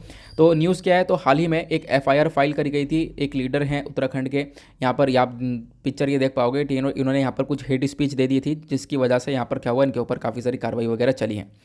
तो पहले तो हम समझते हैं आखिरकार हेट स्पीच का मतलब क्या है। In general terms hate speech को हम लोग बोलते हैं कि ऐसे वर्ड जो कि एक तरीके से दुश्मनी को बढ़ा देते हैं किसी दो पर्टिकुलर ग्रुप के बीच में। दो ग्रुप हैं, इनके बीच में दुश्मनी को बढ़ाने का काम करता है हेट स्पीच। मान लो दो ग्रुप हो गए, रिलीजन हो गया, ठीक है, कम्युनिटी हो गई, अगर हम दोनों किसी व्यक्ति ने क्या किया, उस दोनों ग्रुप के बीच में कुछ ऐसे शब्द बोल दिए जिससे क्या हो रहा है, वो दोनों ग्रुप लड़ पड़े, उसको यहाँ पर हेट स्पीच बोला जाता है, ठीक है। और यहाँ पर इससे क्या होता है, एक वॉयलेंस वगैरह, एक हिंसा वगैरह काफ़ी हद तक बढ़ती हुई नज़र आ जाती है। इनफैक्ट जो 267th report of the law commission of India था, इन्होंने बताया कि जो हेट स्पीच है, इसका मतलब होता है एक हेट्रेड फैलाना, नफरत फैलाना against a group of person, ठीक है। और यहाँ पर आप कह सकते हो कि इसमें बहुत सारी चीज़ें देखी जाती हैं, race, ethnicity, gender, sexual orientation, religious belief, इन सब चीज़ों के लेकर एक नफरत फैला दी जाती है दो ग्रुप्स के बीच में, ठीक है। दो रिलीजन ग्रुप्स के बीच में, दो पर्टिकुलर ग्रुप के बीच में, कोई भी हो सकता है, इनके बीच में कुछ अपशब्द बोलना जिसकी वजह से नफरत काफ़ी फैल जाए, इसको हम लोग हेट स्पीच बोलते हैं। अब इसके पीछे का एक मेन कारण आपको देखने को मिलेगा। सबसे बड़ी बात क्या है, हेट स्पीच के पीछे के मेन कारण क्या है, तो पहला कारण है फीलिंग ऑफ सुपीरियॉरिटी। यहाँ पर बहुत सारे लोग होते हैं जो कि यहाँ पर, मतलब आप कह सकते हो, ऐसा ज़्यादातर हिस्ट्री में भी देखने को मिला है, अपर कास्ट लोग यहाँ पर आपको देखने को मिलेंगे जो कि अपने आप को काफ़ी हद तक सुपीरियर यहाँ पर महसूस करने लगते हैं। बहुत सारे ऐसे लोग होते हैं जिनकी आइडियोलॉजी ऐसी होती है, सभी नहीं होते लेकिन कुछ तो ऐसे देखने को मिलते हैं, ठीक है। और इसमें क्या होता है, बहुत सारे इंडिविजुअल की जो सोच होती है वो रूढ़िवादी होती है, पुराने ज़माने वाली सोच है। और यहाँ पर किसी दूसरे व्यक्ति को, जो एक तरीके से लोअर क्लास ग्रुप का व्यक्ति है, उसको काफ़ी नीचे समझते हैं, ठीक है। और यहाँ पर आप कह सकते हो उनको नीचे समझने के साथ साथ उनके उनके रिगार्डिंग अपशब्द बोल दिया जाता है। तो ऐसी चीज़ें यहाँ पर देखने को मिलती हैं। तो कुछ लोग यहाँ पर अपने आप को सुपीरियर समझते हैं, और फिर वही लोग अपनी जो आइडियोलॉजी, जो अपनी सोच है ना, उसके ऊपर अपना ज़िद्दीपना दिखाते हैं। तो दूसरा रीज़न क्या है, स्टबनेस टू पर्टिकुलर आइडियोलॉजी। उनकी जो आइडियोलॉजी है कि हाँ ये व्यक्ति काफ़ी नीचा है और इसको लेकर ये बात कर दी, ये अपशब्द बोल दिए, तो अपनी आइडियोलॉजी से काफ़ी हद तक चिपके पड़े होते हैं। उनकी वही आइडियोलॉजी सेट है, वो यहाँ पर दिमाग में, और वही चीज़ यहाँ पर लेकर चलते हैं, जिसकी वजह से हेट स्पीच कम ही नहीं हो पाया और हेट स्पीच लगातार बढ़ता हुआ देखने को मिलेगा, ठीक है।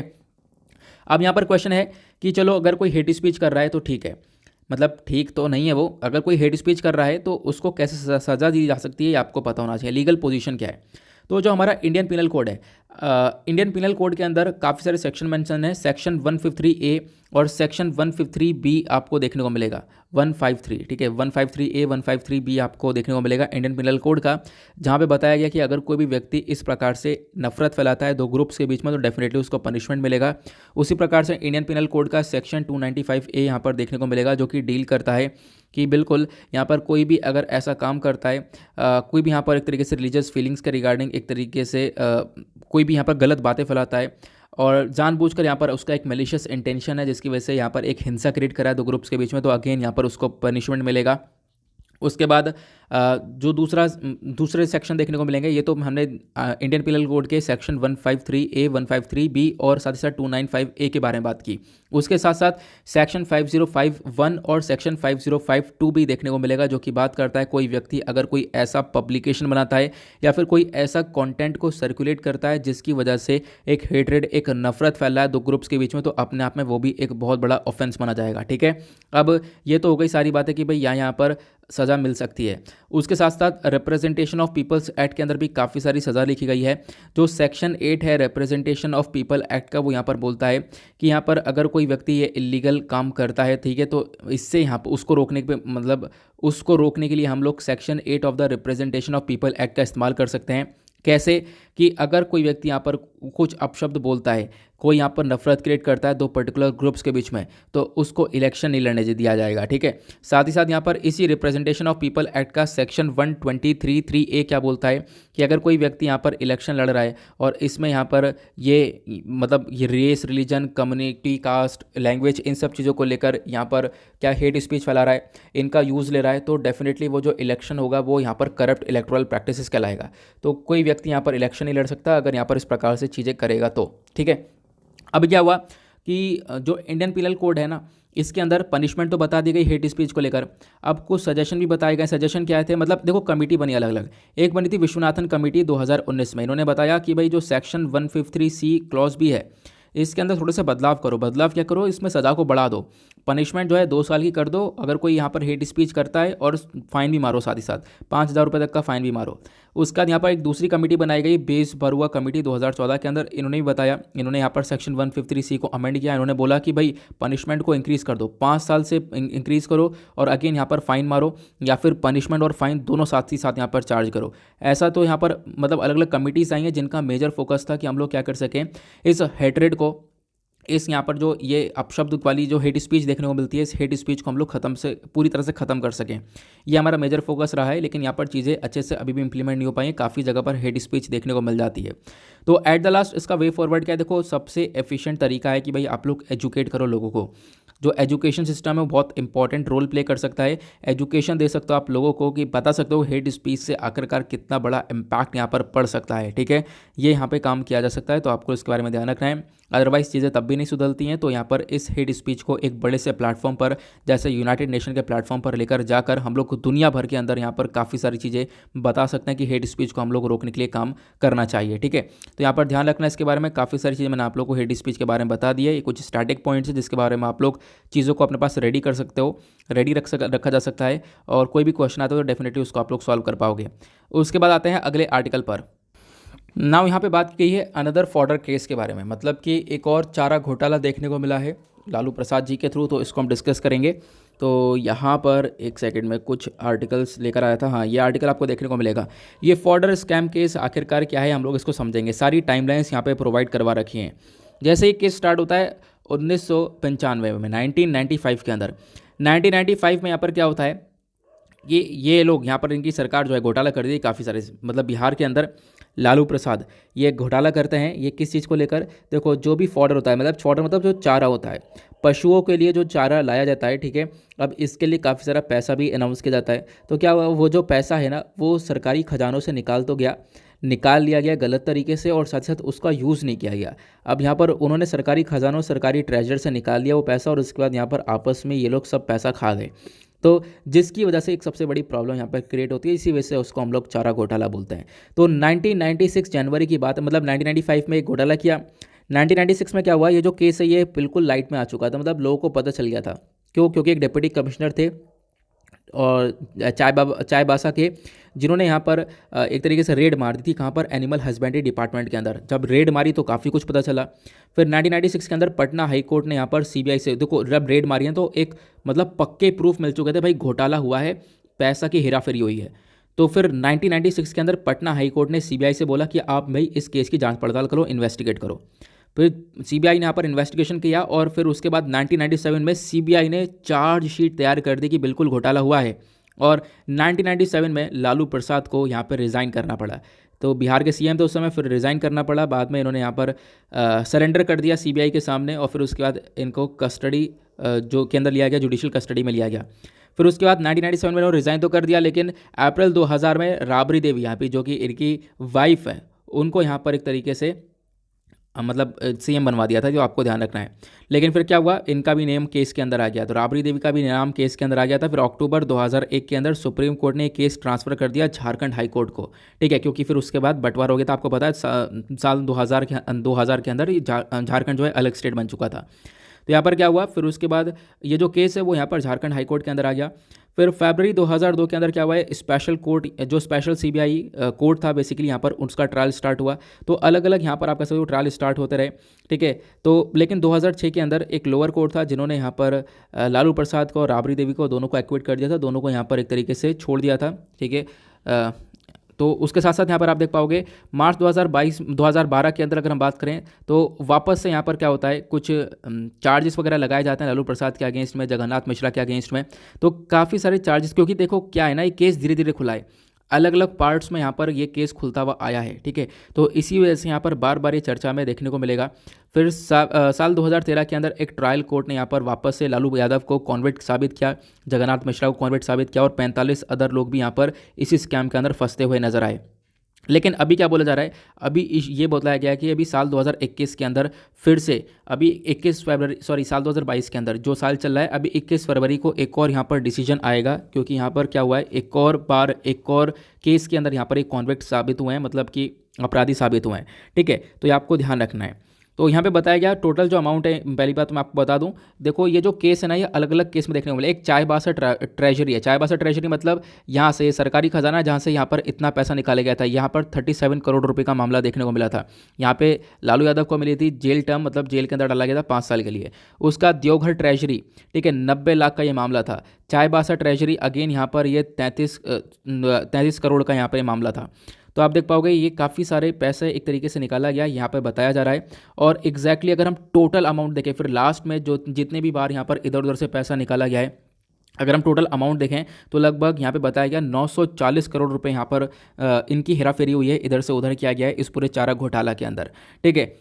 जिसमें से काफ़ी सारे लोग एक्यूज्ड साबित हुए हैं, मतलब अलग अलग बार यहाँ पर ये केस निकल कर आया। 2013 में चाईबासा ट्रेजरी, मतलब 2013 में पता चला कि यहाँ से पैसा निकला है, 2017 में पता चला कि हाँ फिर से यहाँ से ही पैसा निकला है, 2018 में पता चला, अब 2022 में फिर से पता चलता है कि हाँ भाई और भी जगह से पैसा निकला है। तो यहाँ पर क्या है, स्पेशल सीबीआई कोर्ट ने जो फॉर्मर चीफ मिनिस्टर हैं बिहार के लालू यादव, लालू प्रसाद, तो इनके ऊपर फिर से यहाँ पर बोला कि देखो जो दोरंदा ट्रेजरी केस है, मतलब अब की बार दोरंदा ट्रेजरी केस के अंदर से यहाँ पे आपको देखने को मिलेगा ये 5वां केस इनके अगेंस्ट में लगा है। 4 तो मैंने अभी आपको बताया, ये 5वां केस इनके अगेंस्ट में लगा है फॉर्डर स्कैम को लेकर। इस केस के अंदर भी जो करोड़ों रुपए हैं वो उनकी हेराफेरा हुई है, ठीक है। मतलब चारा के लिए पैसा निकाला गया बट चारे के लिए यूज़ नहीं किया गया, ये हेराफेरी यहाँ पर देखने को मिलेगी, ठीक है। टोटल अमाउंट मैंने आपको बताया 950 करोड़ रुपए यहाँ पर टोटल अमाउंट का घोटाला हुआ है, ये यहाँ पे बताया गया। इस केस की शुरुआत 1995 में हो चुकी थी, मैंने अभी आप लोगों को बताया, ठीक है। इस केस को यहाँ पर पूरी तरह से चर्चा में लेकर आए डिप्टी कमिश्नर अमित खारे, यहाँ पर ये चर्चा में पूरा केस लेकर आए, ये यहाँ पे बताया गया। फिर उसके बाद एट द लास्ट बताया गया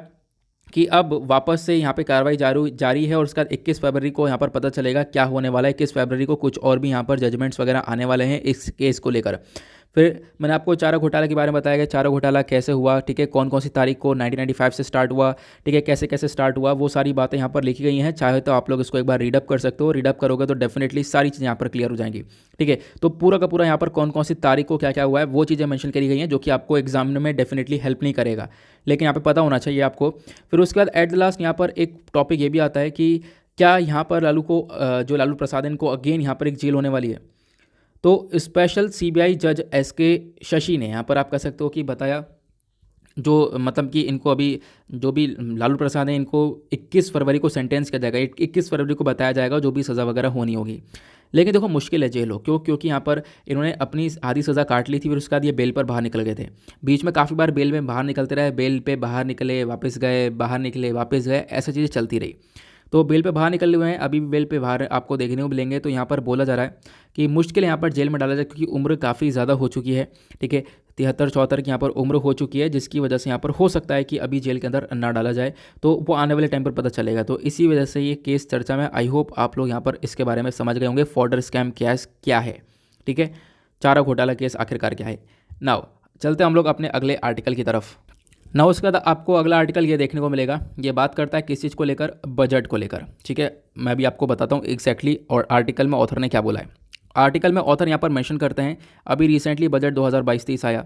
अब इस बजट के अंदर क्रिप्टो करेंसी के लिए कुछ और ही अलग से चीज़ें अनाउंस कर दी गई, जो कि यहाँ पर ऑथर का कहना है कि मेरे ऑथर के हिसाब से वो बिल्कुल सही नहीं है, ठीक है। मैं आपको बताता हूँ क्या हुआ है। जो क्रिप्टो करेंसी है उस पर सरकार ने बोला जो भी आपका गेन होगा, जो भी आप प्रॉफिट गेन करोगे उस पर 30% टैक्स काटेगी सरकार।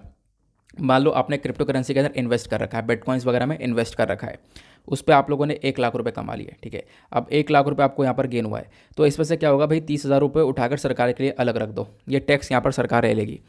तो ये चीज़ यहाँ पर देखने को मिलने वाली है अब से, ठीक है। जब ये बजट यहाँ पर अनाउंस किया गया तो ऑथर बोलते हैं भाई ये गलत है, 30% आपने टैक्स किया है, तो मतलब इसका मतलब एक तरफ देखो क्वेश्चन उठ रहे हैं कि सरकार ने क्रिप्टो करेंसी को लीगलाइज कर दिया, लेकिन ऐसा भी नहीं है, लेकिन 30% जो टैक्स है अपने आप में बहुत ज़्यादा है। इससे यहाँ पर क्रिप्टो करेंसी के ऊपर काफ़ी बड़ा अफेक्ट पड़ेगा, जो कि सरकार चाहती है। सरकार तो यही चाहती है ना एग्जैक्टली, क्रिप्टो करेंसी की तरफ कोई भागे ही ना, क्योंकि सरकार यहाँ पे बहुत पहले से फोकस कर रही है क्रिप्टो करेंसी को रेगुलेट करने के लिए। ठीक है, मैं आपको वो अलग से बता रहा हूँ जो चीज़ यहाँ पर इसमें मेंशन नहीं है। बट बात करें तो अभी क्या हुआ है, देखो रिसेंटली मैंने आपको बता दिया 30% जो है टैक्स चार्ज कराया जाएगा कि भाई जो वर्चुअल मतलब डिजिटल एसेट है उसके ऊपर 30% काटा जाएगा। ठीक है, अब क्या है, जो बजट के अंदर आपको एक क्रिप्टो करेंसी के बारे में बताया गया है, यहाँ पर सरकार ने बोला जो एक क्रिप्टो करेंसी है एक डिजिटल एसेट है जिसके ऊपर हम लोग 30% ये पैसा काटने वाले हैं, 30% यहाँ पर टैक्स काटने वाले हैं। ठीक है, साथ ही साथ यहाँ पर सरकार ने बताया कि हम लोग खुद का एक डिजिटल करेंसी लेकर आएंगे जो कि आरबीआई जारी करेगा, उस डिजिटल करेंसी के ऊपर फोकस किया जाएगा। लेकिन अब मैं टू बी बिल्कुल वेरी पॉइंट पे चलता हूँ कि मतलब एग्जैक्टली इस आर्टिकल के अंदर क्या क्या इंपॉर्टेंट बातें बताई गई हैं। पहला तो आपने इशू समझा कि क्रिप्टो करेंसी को हम लोग 30% टैक्स चार्ज करने वाले हैं। दूसरा, यहाँ पर ऑथर एग्जैक्टली मेंशन करते हैं कि भाई यहाँ पर क्रिप्टो करेंसी के ऊपर जो ये टैक्स रेट है इसकी कोई ज़रूरत नहीं थी। टैक्स रेट की वजह से यहाँ पर आप कह सकते हो ये चीज़ें काफ़ी बुरी तरह से अफेक्ट हो सकती हैं। और यहाँ पे हम लोग को ज़रूरत किस चीज़ की है, यहाँ पे सोल्यूशन हो सकता है कि एक रिफॉर्म लेकर आ जाए, मतलब आप थोड़ा सा दूसरी तरीके से रेगुलेट कर सकते थे। ठीक है, दूसरी तरीके से आप रेगुलेट कर सकते थे, बट यहाँ पर जो ये टैक्स वाला सिस्टम लाया गया है बिल्कुल गलत है, ऐसा यहाँ पर ऑथर का कहना है। ठीक है, आप लोग यहाँ पर इसके अंदर बदलाव कर सकते थे। ठीक है, कुछ अलग तरीके से रेगुलेशन लेकर आ सकते थे, बट ये जो टैक्सिंग का सिस्टम ये गलत है। ठीक है, तो क्योंकि यहाँ पर ऑथर ये भी मेंशन करते हैं अगर टैक्सिंग का सिस्टम लेकर आए हो तो इसका तोड़ भी निकल जाएगा। बिल्कुल ऐसा हो सकता है, ऐसा मैंने आप लोग को पहले ही बताया, आज ऑथर ने इसको लिख रखा है। तोड़ क्या निकल सकता है, तोड़ ये निकल सकता है कि लोग फिर गलत तरीके से यूज़ करेंगे। ठीक है, लोगों का कहीं ना कहीं निकल जाएगा, मतलब कुछ ना कुछ तोड़ निकल जाएगा कि अलग अलग जगह में ट्रस्ट बनाकर पैसा डाल देना, फिर उसको अच्छे से दिखा देना। ठीक है, कन्वर्ट कर देना, तो बहुत सारी चीज़ें ऐसे देखने को मिल सकती हैं। ठीक है, जिसमें यहाँ पर मतलब एक डेफिनेटली एक स्कैम से देखने को मिलेगा, लोग यहाँ पर पैसों को कन्वर्ट करना सीख जाएंगे, कोई ना कोई ज़रूर तोड़ निकल जाएगा जिसकी मतलब जो कहीं ना कहीं बहुत बड़ा लूप होल रहेगा। तो इससे अच्छा क्रिप्टो करेंसी के ऊपर जो आपने टैक्स लगा रखा है उस टैक्स को लगाने से अच्छा यहाँ पर आप क्या कर सकते हो, उससे अच्छा आप लोग यहाँ पर इसको एक रेगुलेट कर सकते हो, इसको लेकर कुछ चीज़ें बदल सकते हो। ठीक है, वो ज़्यादा सही रहेगा, बट यहाँ पर टैक्स वाला सिस्टम बिल्कुल भी सही रहेगा नहीं, ऐसा यहाँ पर ऑथर मेंशन करते हैं। ठीक है, ये आपको देखने को मिलेगा। यहाँ पे हम लोग नए नए इनोवेशन कर सकते हैं, वो ज़्यादा हेल्प करेगा, बट यहाँ पर डायरेक्टली इसके ऊपर टैक्स लगाना is not very much beneficial. ठीक है, आई होप आपको ये आर्टिकल क्लियर हो चुका है। तो ये कुछ आर्टिकल्स थे, उसके बाद एक आर्टिकल ये देखने को मिलेगा। यार क्या है ना, इस वाले आर्टिकल को मैं काफ़ी बार आपके साथ डिस्कस कर चुका हूँ। यहाँ पे बात की गई है हिजाब कंट्रोवर्सी को लेकर, तो मतलब पिछले कुछ दिनों मैंने काफ़ी बार हिजाब कंट्रोवर्सी के बारे में डिस्कशन किया है, तो आप लोग अगर मेरी बात मान सकते हो तो एक यहाँ पर आर्टिकल ज़रूर देख लेना।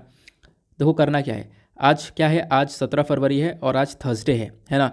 लेकिन आपको क्या करना है कि पिछला संडे वाला न्यूज़पेपर ओपन करना है, पिछले संडे वाले न्यूज़पेपर एनालिसिस का वीडियो ओपन करना है, उस वीडियो को ओपन करना और उस वीडियो में बिल्कुल लास्ट में चले जाना। ठीक है, बिल्कुल लास्ट में वीडियो में मैंने आप लोगों के साथ वो डिस्कस किया है, ये हिजाब कंट्रोवर्सी क्या है। ठीक है, बिल्कुल वही स्पेसिफिक यहाँ पर बताया गया है, बिल्कुल मतलब बेसिक से पूरा ये कंट्रोवर्सी समझाया गया, कंट्रोवर्सी क्या है वहाँ पे मैंने डिटेल्स आप लोगों को बता रखा है, पूरे कंट्रोवर्सी के बारे में, एसेंशियल प्रैक्टिस टेस्ट क्या होता है, सारी बातें बता रखी है, वही चीज़ यहाँ पर मेंशन है। तो आप लोग इतना ज़रूर कर सकते हो, जो लास्ट संडे है वो वाला वीडियो देखना और वीडियो के बिल्कुल लास्ट में चले जाना, बिल्कुल लास्ट में।